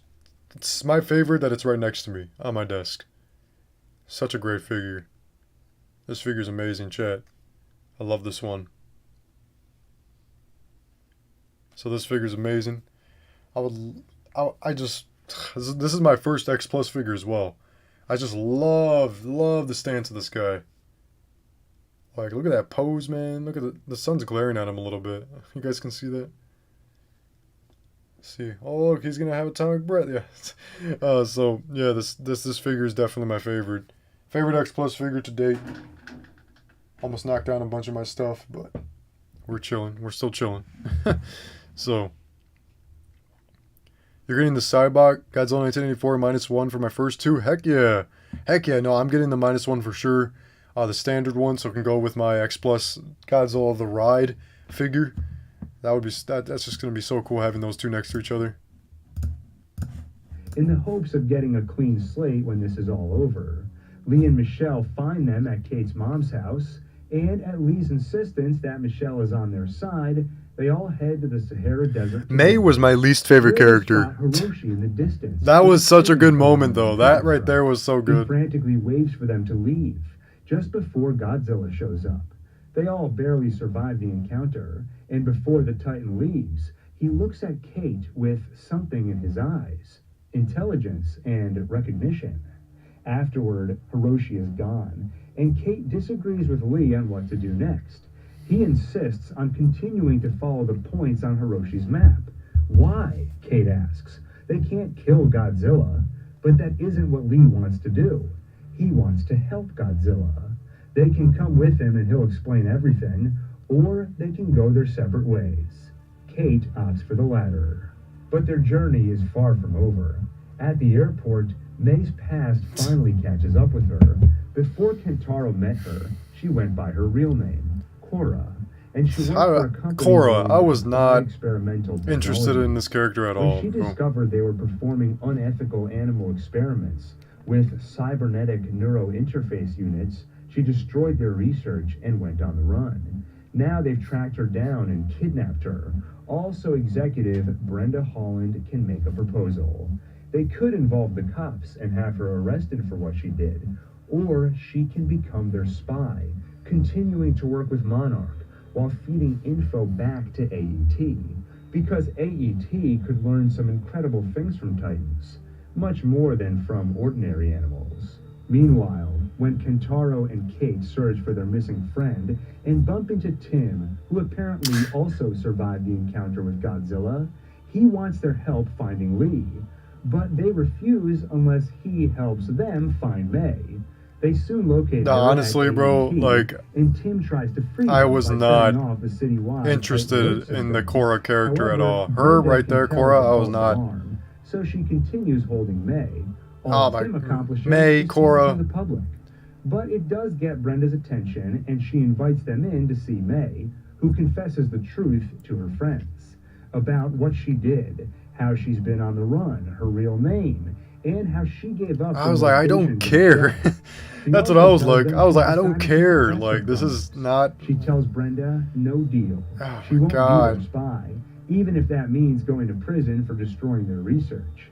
Outside, Tim and the kid Are you gonna get the picked Haya up by Godzilla Verdugo evolved? Yes, and I make a am. deal. Definitely. May will help her find Lee if she can pull some strings to get May off the hook for her crimes. She does, and May walks free. Then there's the business of Tim setting off the Titan alert system. Verdugo will have to explain it to the public. But at Tim's suggestion, rather than attempt a cover-up, she decides to go public and tell the world about Monarch. At AET, We're almost done here, Randa guys. receives the updated branding for their company's new name, Apex. Cybernetics. Meanwhile, Lee and Michelle have begun their crusade. It turns out the points on Hiroshi's map represent passageways to the Hollow Earth.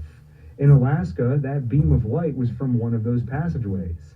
And that's where Lee and Michelle begin their mission, by blowing it up. At Monarch, they see the gamma rays in Alaska fell to zero, but spiked everywhere else. They have to stop Lee and Michelle from blowing up another one. If the radiation levels get pushed over the top, they could end with another G-Day.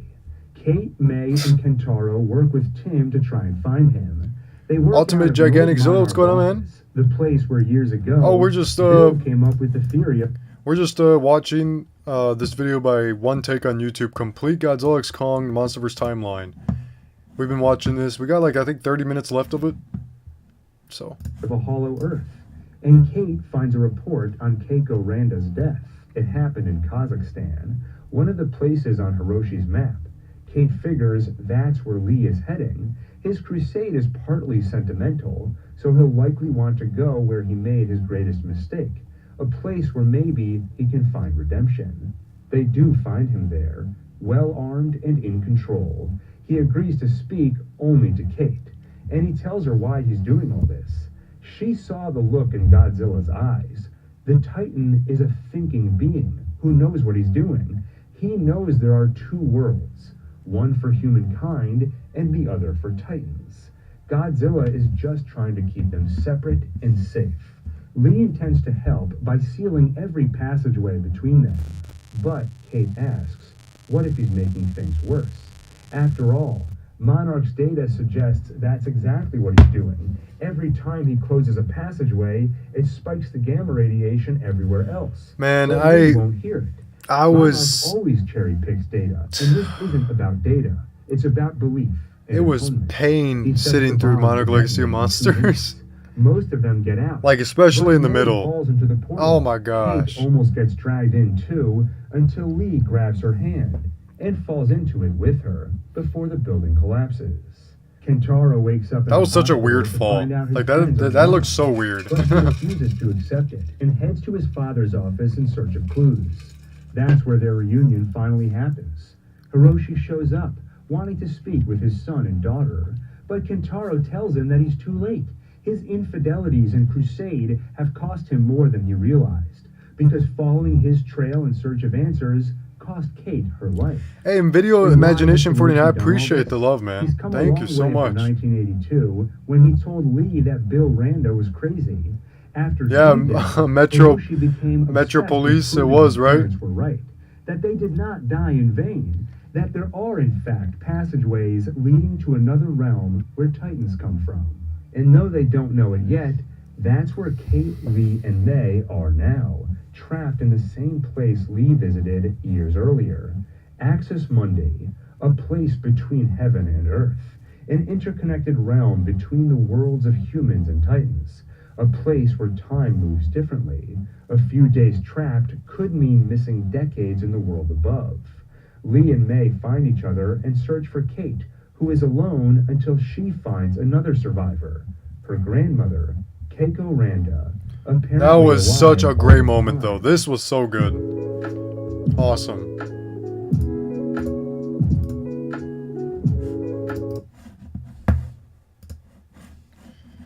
Jeez.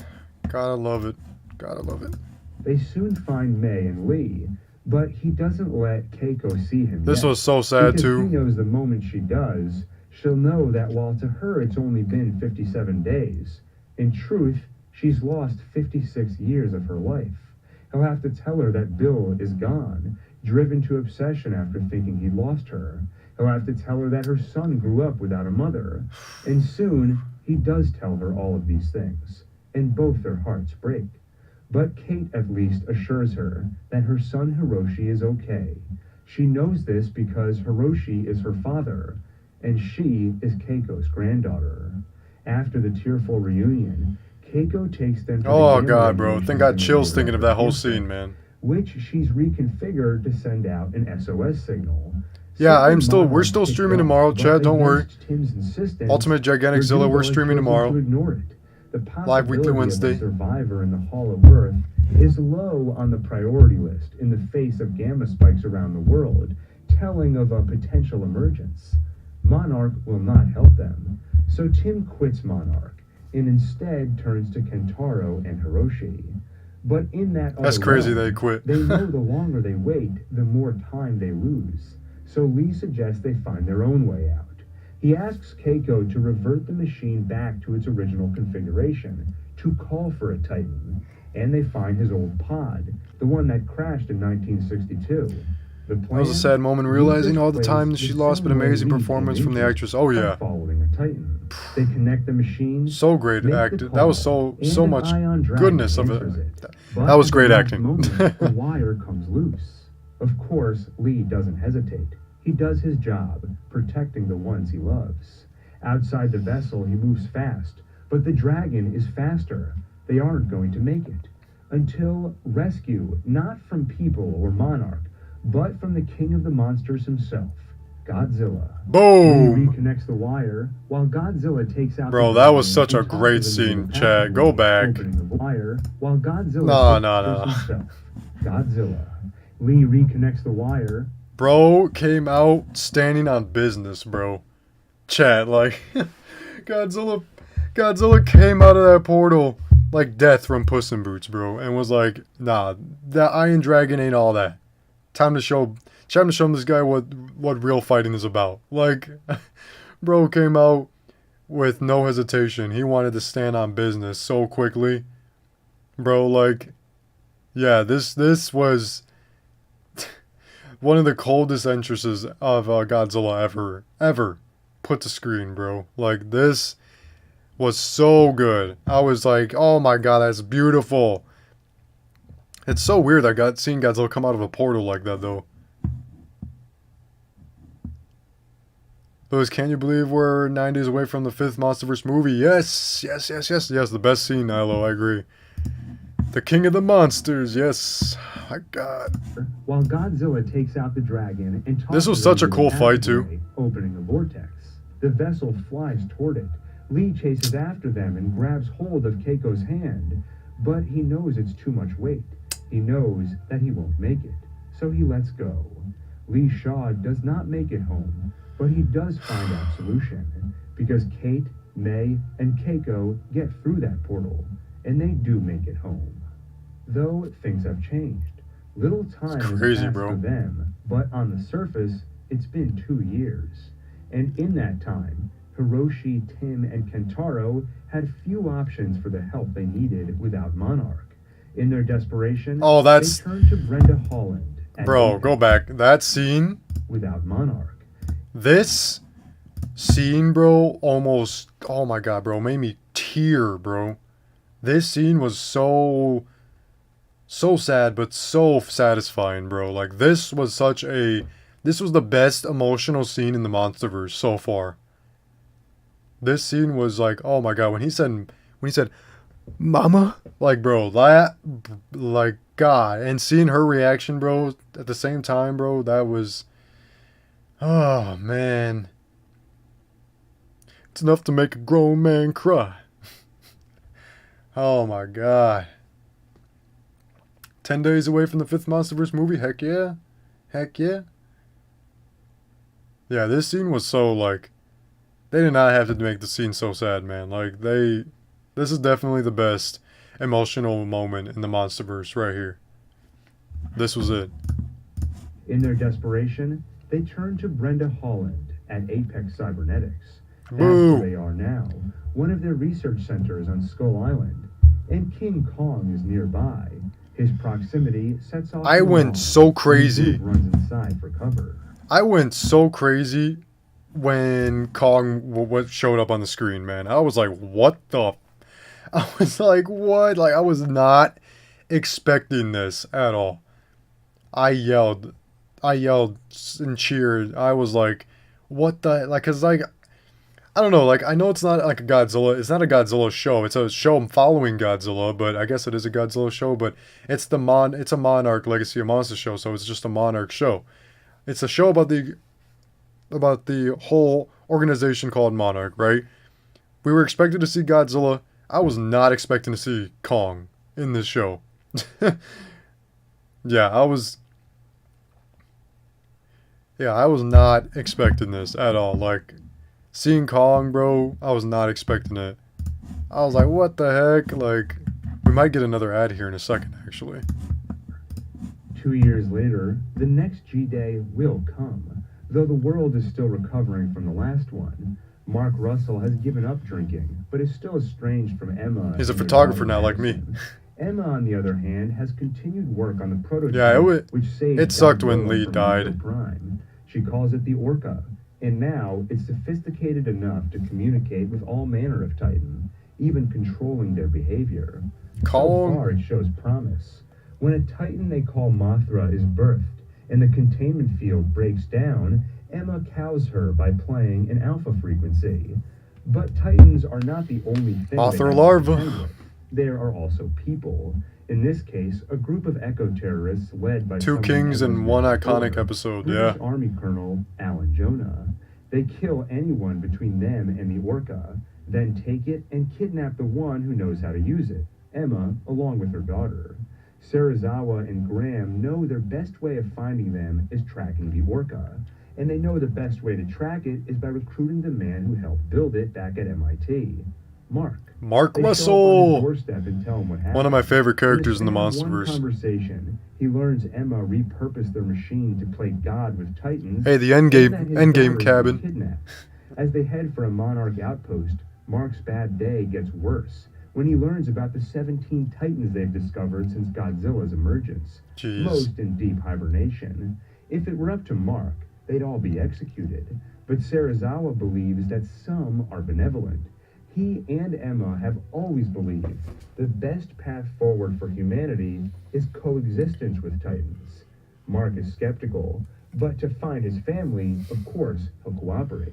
I got the glitter Godzilla for what, $420. To create the alpha frequency. They figured out most of it, but there's one piece they haven't been able to identify. But even without it, they figure out where it might be thanks to Godzilla. He's on the move, and Mark gets the He's idea on the move. that if Godzilla he's in is on the move. territory, it's because he's looking for something he finds threatening, maybe the Orca. Their tracking shows Godzilla heading for Antarctica, where a certain Titan is in hibernation, an apex predator which once rivaled Godzilla. They've codenamed it Monster Zero. And Monster when they reach the Zero. base, Mark sees something he can hardly believe. Emma picks up a detonator and pushes a button to free that Titan. Ghidorah was All massive. this time he thought she was a hostage. In truth, she's working with Jonah. And now, with help from the Orca, she's woken up Monster Zero, a three-headed dragon that spits lightning.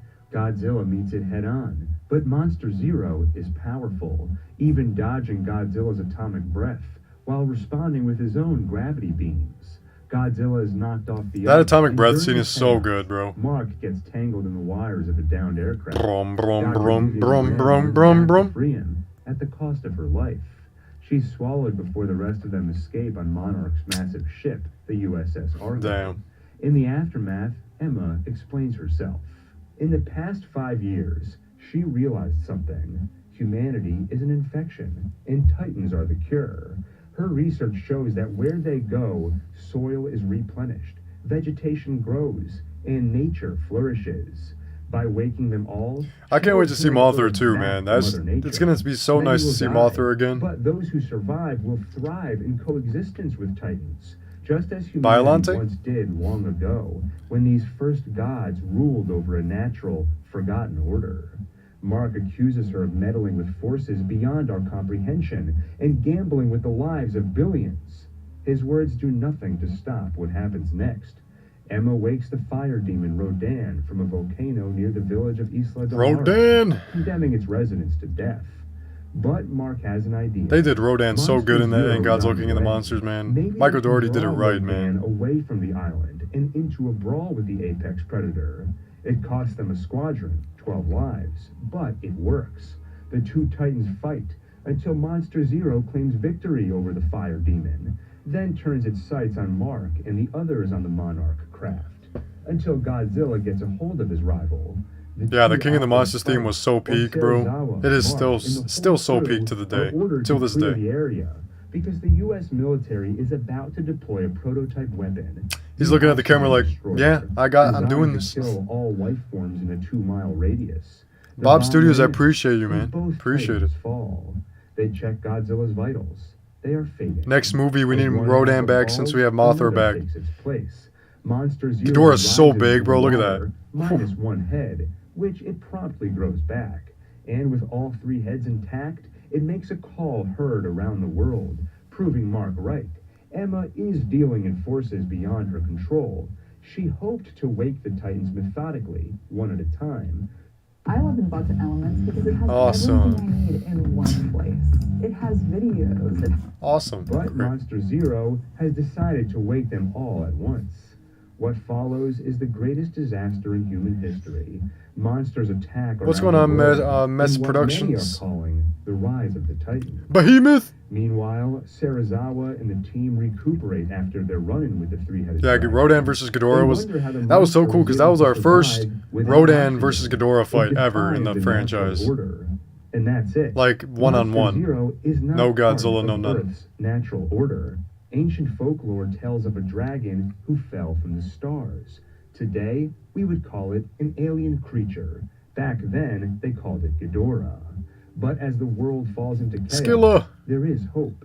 A bright light pierces the dark Oh, clouds such a around us. beautiful scene, The bro. wife of Mothra, bro. Queen of the monsters. They did Mothra so good, She had too. escaped during Jonah's attack earlier and settled under a waterfall in China to cocoon.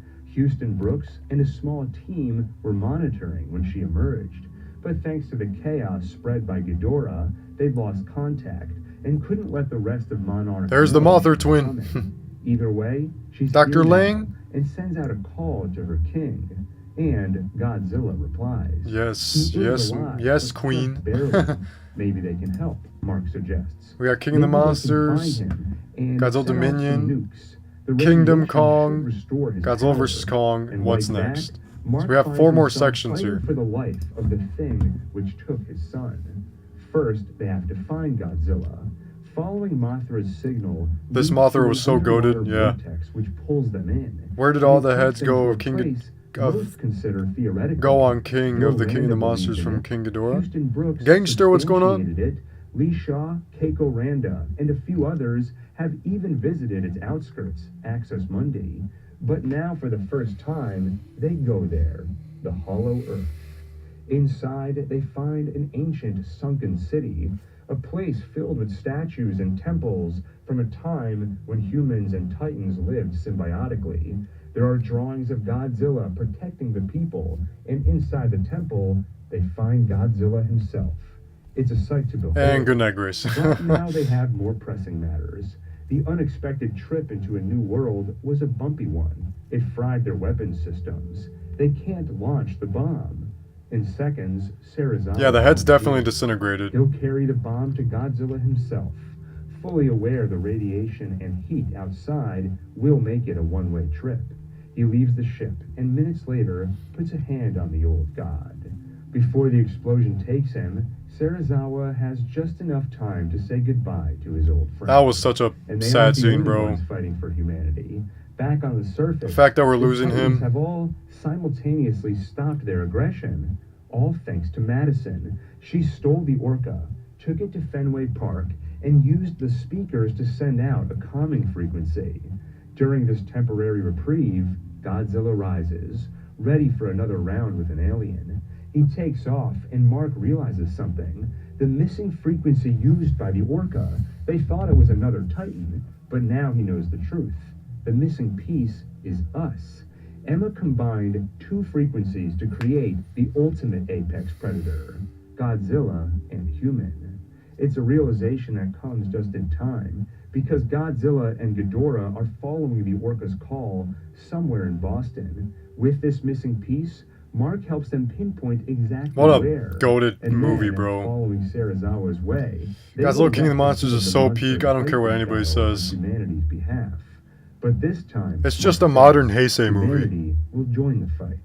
Godzilla and Ghidorah battle while people lend a hand with all the firepower they have.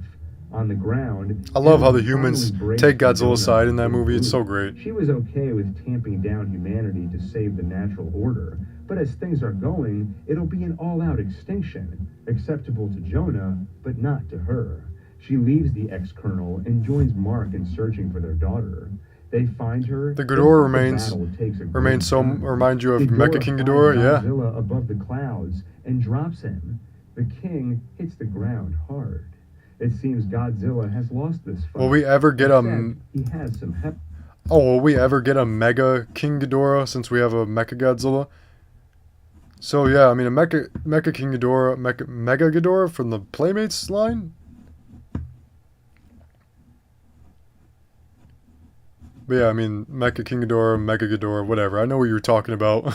So I mean, yeah, man, I don't know. I mean, maybe we can get a Mecha King Ghidorah at some point, right?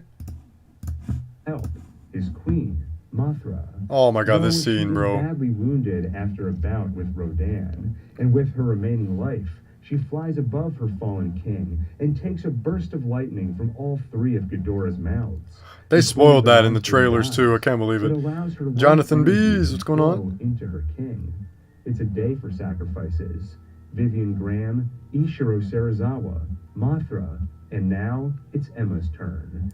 Mark and Madison. Damn, man, that's true. I didn't even notice that all of them sacrificed themselves. She stays behind to draw Ghidorah away from Godzilla using the orca's call. Of course, it costs Emma her life, but it gives Godzilla the moment he needs to recover, and he does.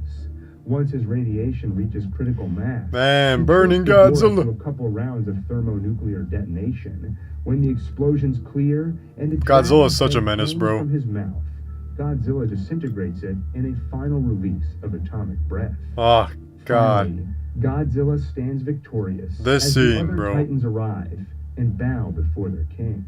I love this scene. But My while Emma favorite may scene be in the whole gone, Monsterverse, Jonah bro, is that. lives and still hopes to restore the natural order, a feat he may be able to achieve with help from something they found in Mexico, something Ghidorah left behind when the military launched that oxygen Mecha King destroyer. Ghidorah, man. I remember thinking that, bro. I was like, Meanwhile, Godzilla Mecha gets King back Ghidorah, to they're gonna the do him. They're gonna make Tearful. Mecha King Ghidorah. First, he finds Scylla causing trouble. She's grown hungry and found something to quell her appetite. Godzilla doesn't know the word bomb, but he recognizes it as one of their things. Godzilla knows if she feeds on it, light and heat will follow. Land and ocean will suffer. She ignores Godzilla's warning pulse. OMG, 9 more days left till Godzilla X Kong. Can't wait for Godzilla and Kong beating the shit out of Scar King and Shimo. Yeah, I can't wait, man. It's gonna be crazy on the big screen, IMAX. At once. Godzilla breaks up the fight, and when he grows tired, he seeks a place to rest. The lair he once used, the place they built for him, is gone. That's true, man. That sucks. If they were to have Mecha King Ghidorah, it would at least be a movie after or a movie before they had Destroya. It'll definitely be a movie before Destroya if they ever decide to go that route. It's a place where they once lived with him. More recently, it's where they died for him. Godzilla True. may not be able to name him in his mind, but he remembers Serizawa, whose explosion destroyed Godzilla's lair, but also gave him the energy to fight Ghidorah. This is only one of many changes he has witnessed in his lifetime, and he remembers them all. But now is not the time to reminisce. What a go, He man. needs to find a new home, a place. Am I going to see Godzilla X Kong opening night? Thursday night, March 28th, man. And along his spine, That's when I'm feels watching the wind Godzilla X that Kong. blows from the heart of the planet. There are some places where the winds collect and fold. Like one place long ago, Godzilla might call home, were he not driven out by his rival. His energy wanes, but there is still more work to be done. He follows the smell of metal beasts and the excrement of oil, and he finds Nakika. She came to these waters seeking solace, but ended up in a net cast by them. He frees her from it and slays those who broke the natural order, those who came here not to feed or claim territory, but like the three-headed one, to destroy for the sake of destruction. He continues on toward his new home, which he's decided Why do Godzilla look will like be that? his old home, and he No, it does looks sense good the though. presence For the of his artist, rival. yeah, it looks good. But something isn't right. When Godzilla signals his intent, there is no reply, except an attack from another Titan, Tiamat. Of course, the fight Tiamat? ends with her slithering away in defeat. When Godzilla finds his place to rest, he sees just what has changed in his old home in the Hollow Earth. His rival is here, but all that's left of him is a skull. From this place, Godzilla feels the other Titans around the world who have pledged fealty to him, and as he lays to rest, he calls the others to do the same. Though if he knew the truth, his slumber might not be so peaceful, because there is at least one survivor of his rival species still out there, alive and well. He lives on a place called Skull Island, and his name is Kong. Donald Man. Trump is obsessed with revenge. Oh my We're god. focused on the future. I'm Lori. Stop it, Joe Biden. Stop it. Oh my goodness. Godly. Let me see. Let me see, chat. Waiting for the ads to go away. And there we go. Intrastellar exploration, Corporal David Lind, and he is intent on humanity taking its next What about a leap Godzilla forward versus by Smog exploring Monster the reboot? Hollow Earth. He sends Chief Officer Dr. Houston Brooks to Skull Island, where he'll oversee a team of pilots on a mission. I'm just waiting for all these to enter years the for them to vortex finally confirm and explore Gamera the and place Zilla where into the Titans came Monsterverse. from, Yes. deeper than Access Mundi. That's what I'm where the talking about temple right there. where Serizawa sacrificed his life. But it won't be easy. They'll have to cross something called the GIB, Gravitational Inversion Boundary, an electrostatic membrane separating the two realities. On top of that, there's a superstorm brewing in the Pacific. It began right after Ghidorah fled Mexico. The storm has been raging in the same spot for nearly 2 years, but suddenly last week, it shifted course directly for Skull Island. And that's right after the island had its first earthquakes in years, which are now becoming more frequent. Of course they Which are. wonders if they're connected. As is often the case, there are clues to be found in local folklore. An Iwi legend inscribed in hieroglyphs near the vortex says something about a darkness that will swallow the world, and a king of the deep who will rise. The Exploring Godzilla- the island, Brooks sees Kong for the The Godzilla x Kong Egypt fight is here. I am not watching that. So I'll save that for the movie theaters. Because I am not going to watch that. That's just going to spoil half of it. first time in nearly 50 No thanks. years. The ape was only an adolescent back then. Now, he's tripled in size and become the strongest creature on the island. The only one who'd be capable of surviving the coming storm. A storm which puts pressure on Brooks and the team to begin drilling and open a hole to the vortex. If they wait Yeah, I'm not much watching. longer, Yeah, the DJC, I'm not storm watching will it either, overtake man. the island, No way. And they'll be forced to evacuate. I can wait So until the They movie. drill. They open a gateway to the vortex, and something screams from inside it. Too late, Brooks realizes their fatal error. He realizes what the Iwi legend was trying to say. The king of the deep, Kamazats, cannot stand sunlight, so in order to emerge, he needs to block the sun. He'll use the storm to do it, then emerge from the vortex What to claim the- his new kingdom. Kamazats rises, and of course, Kong is ready to meet him in battle. For the pilots who came with Brooks, it's no longer an exploratory mission, but a combat mission. They What help the Kong heck? by handling the swarm Kamazats brought up with him, while the King of Skull Island faces him directly. Soon, the battle is won by Kong, but the storm has swallowed Skull Island and will make it unsurvivable. Monarch has already begun evacuating the Iwi natives. As for Kong, Brooks checks with Dr. Eileen Andrews, a Monarch scientist who's been living on Skull Island. She's an expert on Kong and the Iwi natives. Megalodon versus Godzilla reboot. We never even got Godzilla versus Megalodon in the first place. Makes him a target for other Titans, meaning if he ever leaves the island, he'll immediately become a target for Godzilla. They'll have to keep him here as long as they can. That's true. And it'll be Andrew's job. It was shown. Since Brooks is leaving her in charge of Monarch's outpost. Why are the bubbles all like, the word bubbles that would all seem white? to be the end of this expedition, until Corporal David Lind arrives himself, still intent on taking a trip into the vortex. Brooks and Andrews warn him that it's too unstable now and dangerous. But getting to the Hollow Earth is humanity's next great leap. The more they can learn about the Titans' world, the better they can live with them in this one. David... Yeah, Megalon? Okay. That makes more sense. 2 years later, something strange happens. Godzilla seems to have turned on humanity, attacking unprovoked. But if it's up to Walt Simmons... I do like that CEO mean of Godzilla Apex that we got humanity in will Godzilla vs. fight back. Kong. And to do it, they must tap into an energy source, the same one which created the Titans, the one inside the Hollow Earth, which We're almost done with this sustains video, the way guys. the sun sustains How many minutes we Earth's got left? surface. Chief Technology Officer Ren Serizawa, Ishiro's son, detected it through magnetic imaging, but to We have like reach 10 it, minutes. they'll need help. So they visit the foremost expert on Hollow Earth, ex-Monarch employee Dr. Nathan Lind. He's laughed at in his profession for his crazy ideas, but Simmons and Serizawa know they aren't crazy at all. In any case, Lind has some bad news. Getting into the Hollow Earth is impossible.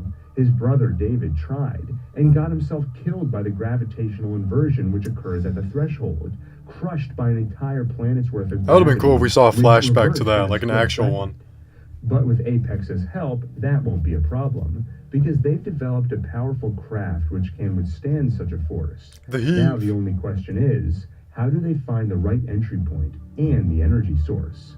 For that, Lind has a crazy idea, based on the theory of genetic memory, that all Titans share a common impulse to return to their evolutionary source. What if they could get a Titan to lead the way? Lind visits his friend Absolutely and Lind's colleague, not. Dr. Eileen Imagine. Andrews, who's been watching over Kong since Brooks left her in charge. Would she be willing to take Kong on a journey to Antarctica, where there exists an entry point to the Hollow Earth? Then let him lead the way. But she's worried. Yeah, Godzilla has every right to be the villain, but still protects the planet what it go. Yeah, exactly. And if Kong leaves the island, Godzilla will sense his presence and come for him. But she is reluctantly convinced when Lind points out Kong is getting too big for captivity. And in the Hollow Earth, the place where his ancestors came from, they might find him a new home. They load Kong on a boat, and along the way, Kong is leery but calm thanks to a heavy dose of sedatives and Gia. When that storm swallowed Skull Island, many of the Iwi natives were wiped out, but she was saved by Kong, and Eileen adopted her Gosh, she was as a so daughter. young back then. Wow. Since Gia is deaf, she communicates through sign language, even to Kong, and the ape seems to understand her. But despite Gia's assurances, Kong doesn't trust the others, and isn't entirely wrong, because among them are the likes of Maya Simmons, the Apex CEO's daughter and fellow executive, who will no doubt prioritize the valuable energy source over Kong's life. Gia's bond with Kong is strong, and on that boat, Eileen, along with everyone else, learns it's even Bro's stronger getting than they soaked the whole realize, time. because they see that when Gia signs to Kong, he signs back. Apparently, their communication is not just one way. Soon, the sun rises, and though they've avoided his territorial waters, Godzilla picked up Kong's scent and has come to avoid not just one way. The fact that they spoiled this in the trailers as well is unreal. Like, dang, like I wish we got to be so surprised. Like, it would have been nice if this was kept a surprise. Kong giving Geo sign language, man. Like, come on, chat. Soon, the sun rises, and though they've avoided his territorial waters, Godzilla picked up Kong's scent and has come.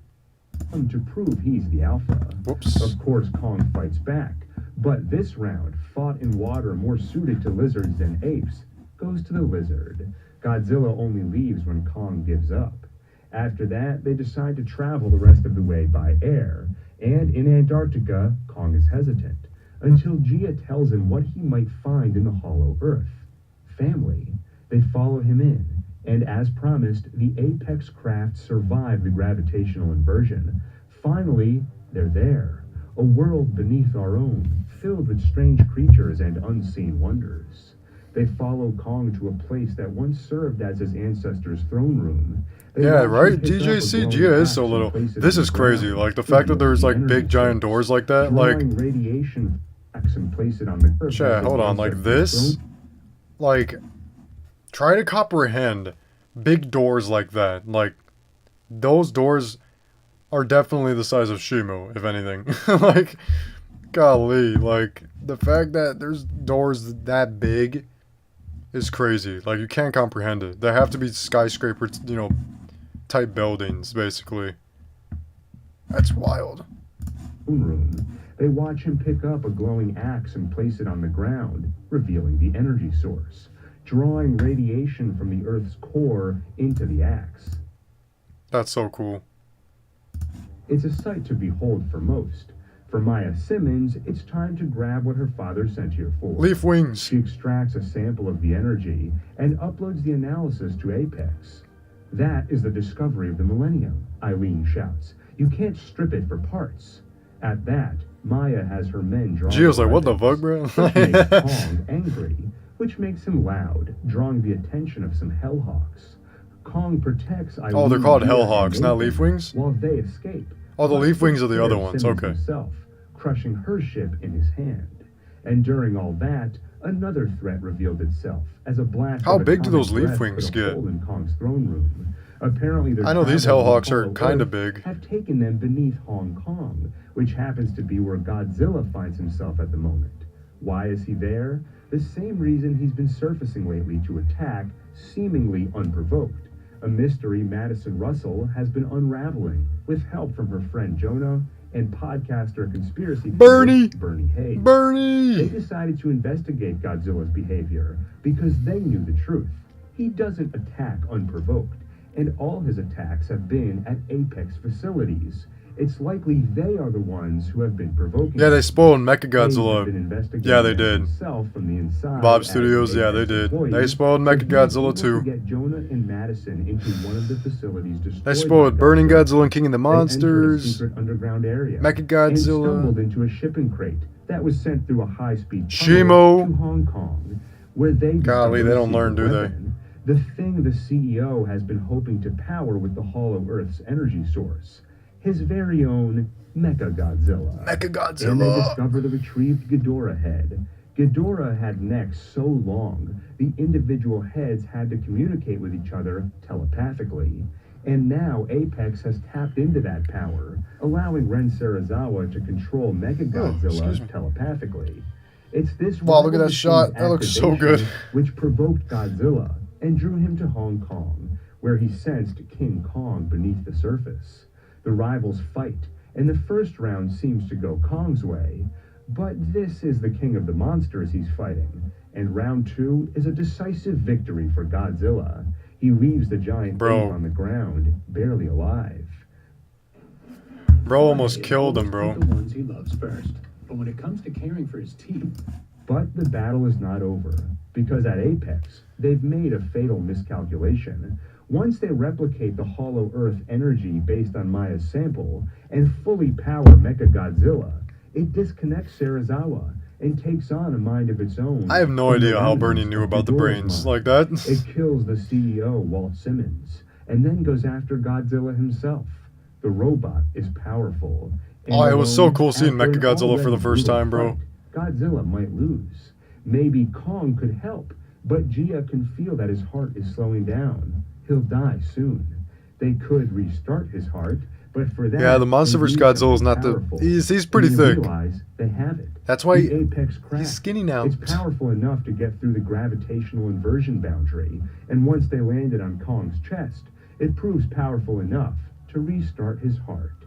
Kong rises and joins his rival in battle against the mechanical imitation.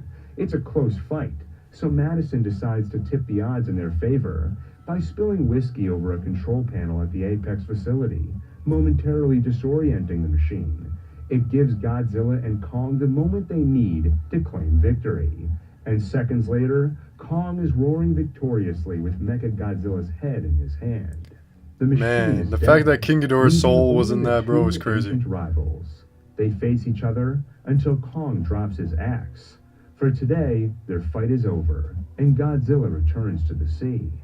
In the aftermath, they return Kong to the Hollow Earth, his new home, where they've opened up a Monarch outpost, the first of its kind in the Hollow Earth.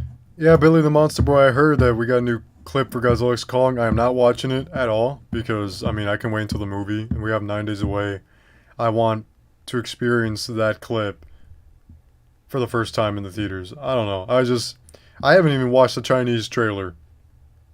Chat, I haven't even watched that Chinese trailer that everybody's going crazy about. I haven't even watched that one. That's how much I'm straying away from these freaking trailers and TV spots and all that stuff, man. Like, I don't know, it's just,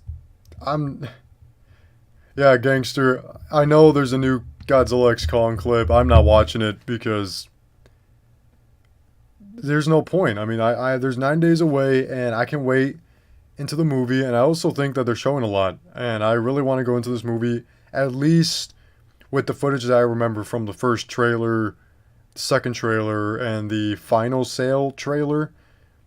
The last trailer I watched, and the last bit of footage I watched was from the final sale trailer or something like that. I think it was a sale trailer. I ain't gonna watch it though, chat. Come on now, you already know. Like, we got a little bit to go here. We got 9 days. We are chilling still. Like, definitely not watching it. Like,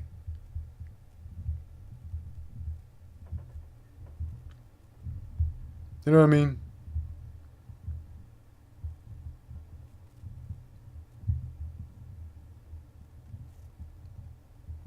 So, yeah. we're not watching that today. I think, yeah, Chris and I won't even talk about it in the live streams, live weekly Wednesday streams tomorrow. There's just no point. I mean, it's just, we got 9 days. I'm not spoiling myself. I mean, I can save all the stuff for the movie. We're so close. Why watch like half of the Egypt scene? Why watch half of this scene, half of that scene? Only to just be like, I don't know, disappointed at the very end of the day. I don't know. It's just, no. But if you guys want to watch it, so be it. You know, feel free to watch that, you know. But this is just me. I'm not going to watch any of it. Let's finish the rest of this video, chat. And for now, that's where the story wraps up. Oh. But there's more on the way. And after Godzilla X Kong: The New Empire, I'll be releasing a follow-up video, a retrospective on the Monsterverse, reviewing each movie and series, including New Empire. And I'll have help from a couple of Godzilla experts who'll be making appearances in the video. There, he's definitely talking about Dangerville and Goji Center, bro. Like, literally, that's the only people. And probably Wikizilla, but he's definitely talking about those guys. Johanna and Tony from the podcast Castzilla versus the Pod Monster. Never mind, I was wrong. Like, I was definitely wrong. What the heck? Like, who are these guys? Huh? Like, Castzilla versus the Pod Monster? You might also recognize them from Hack the Movies. Are they experts? Are they experts? Like, are they like experts like us guys? Or are they experts based off the 98 Godzilla? Like, well, what's going on? I like that shirt though. That's an awesome shirt. Pod Monster. I need to get a 98 shirt. You might also recognize them from Hack the Movies. So, stay tuned and stay subscribed. Heck yeah, that was an awesome video, man. That was an awesome video. Like, he got everything pretty much spot on, honestly. And he brought some stuff to my attention that I actually did not know about. Like, golly, chat. that was fun, wasn't it? Yeah, we went through so much that I don't even need to watch the I don't even need to watch the MonsterVerse movies now. Imagine. No, that was fun though. That was a yeah, no. So yeah, okay. So on Instagram, there's a few things already about the clip. So yeah, I'm not watching any of it. Not watching any of it, chat. There's no way. One technique to get Dangerville and Goji Center to do the follow up. Yeah, if anything, they should be the ones doing the follow up. So the live weekly Wednesday stream tomorrow will definitely be around this time, chat. So stay tuned for that. But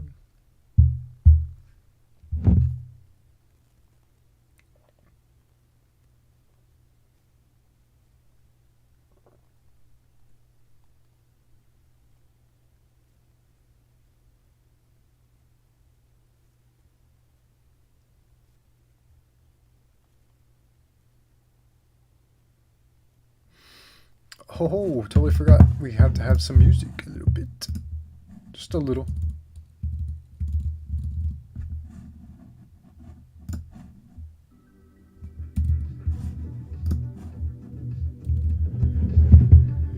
Man, stay from the spoilers, yeah.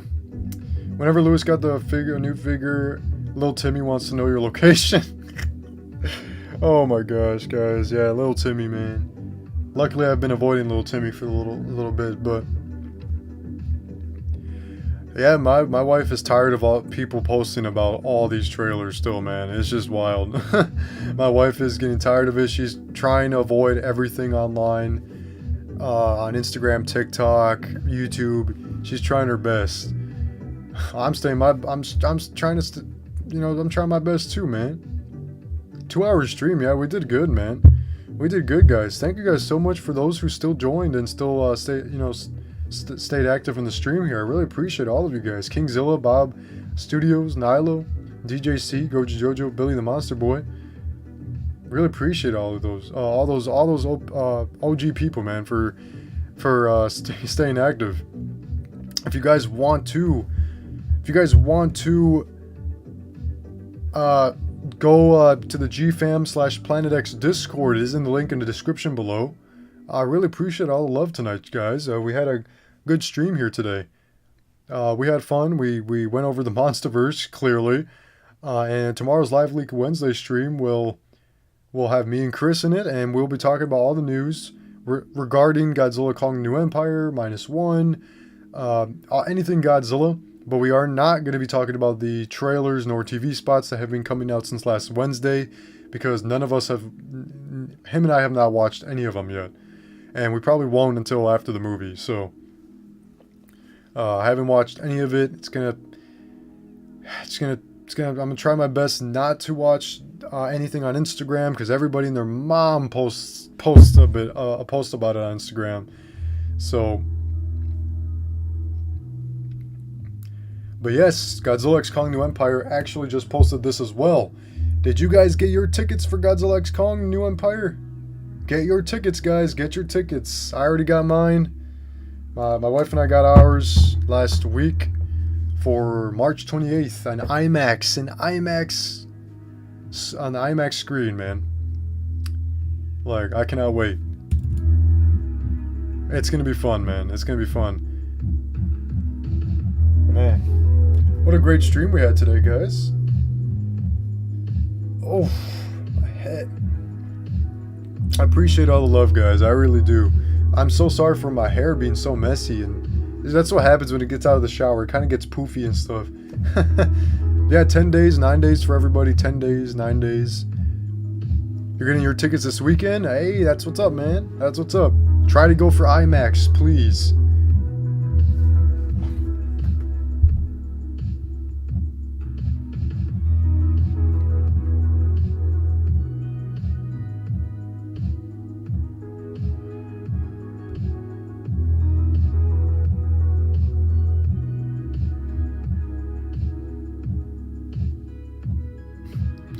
What the?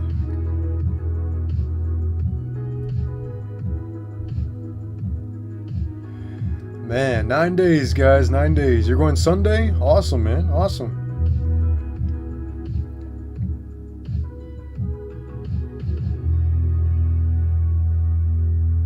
We will be talking about the, I believe we didn't talk about this last live weekly Wednesday, but we will be talking about the new Playmates toys as well, the new Playmates Godzilla X Kong toys, all that good stuff. So, truly appreciate all the love. You think your hair looks bad when I get out of the shower, mine is even worse. Oh man, I'm getting a haircut soon, guys, so stay tuned. I'll probably get one next 2 days here, and probably tomorrow or Thursday, most likely Thursday. So, just in time for Godzilla X Kong New Empire premiere. But, chat, thank you guys so much for joining. I'm going to sign off here. I'm going to get some rest today because I am tired from the week that I had with work. Staying late for the past couple days at work really drained me out. So, chat, thank you guys so much for joining tonight, and thank you guys so much for the love and support. If you guys want to join the GFam Discord, it is in the link in the description below, and the Planet X Discord is also that link. So, yeah, guys, thank you guys so much. Thank you guys so much for joining, and thank you guys so much for those who stayed the entire time we watched that monsterverse timeline. So, stay awesome, guys, and stay alert for those spoilers because they are out there. And remember to subscribe and like and all that good stuff. And I'll see you guys in tomorrow's live weekly Wednesday stream. Bye, guys. Have a great night, everybody. Almost to 100K, that is right. Let's tell that to your friends, everybody. Tell that to your friends. Almost to 100K. That's a goal of mine, to at least hit 100K by the end of this month or April.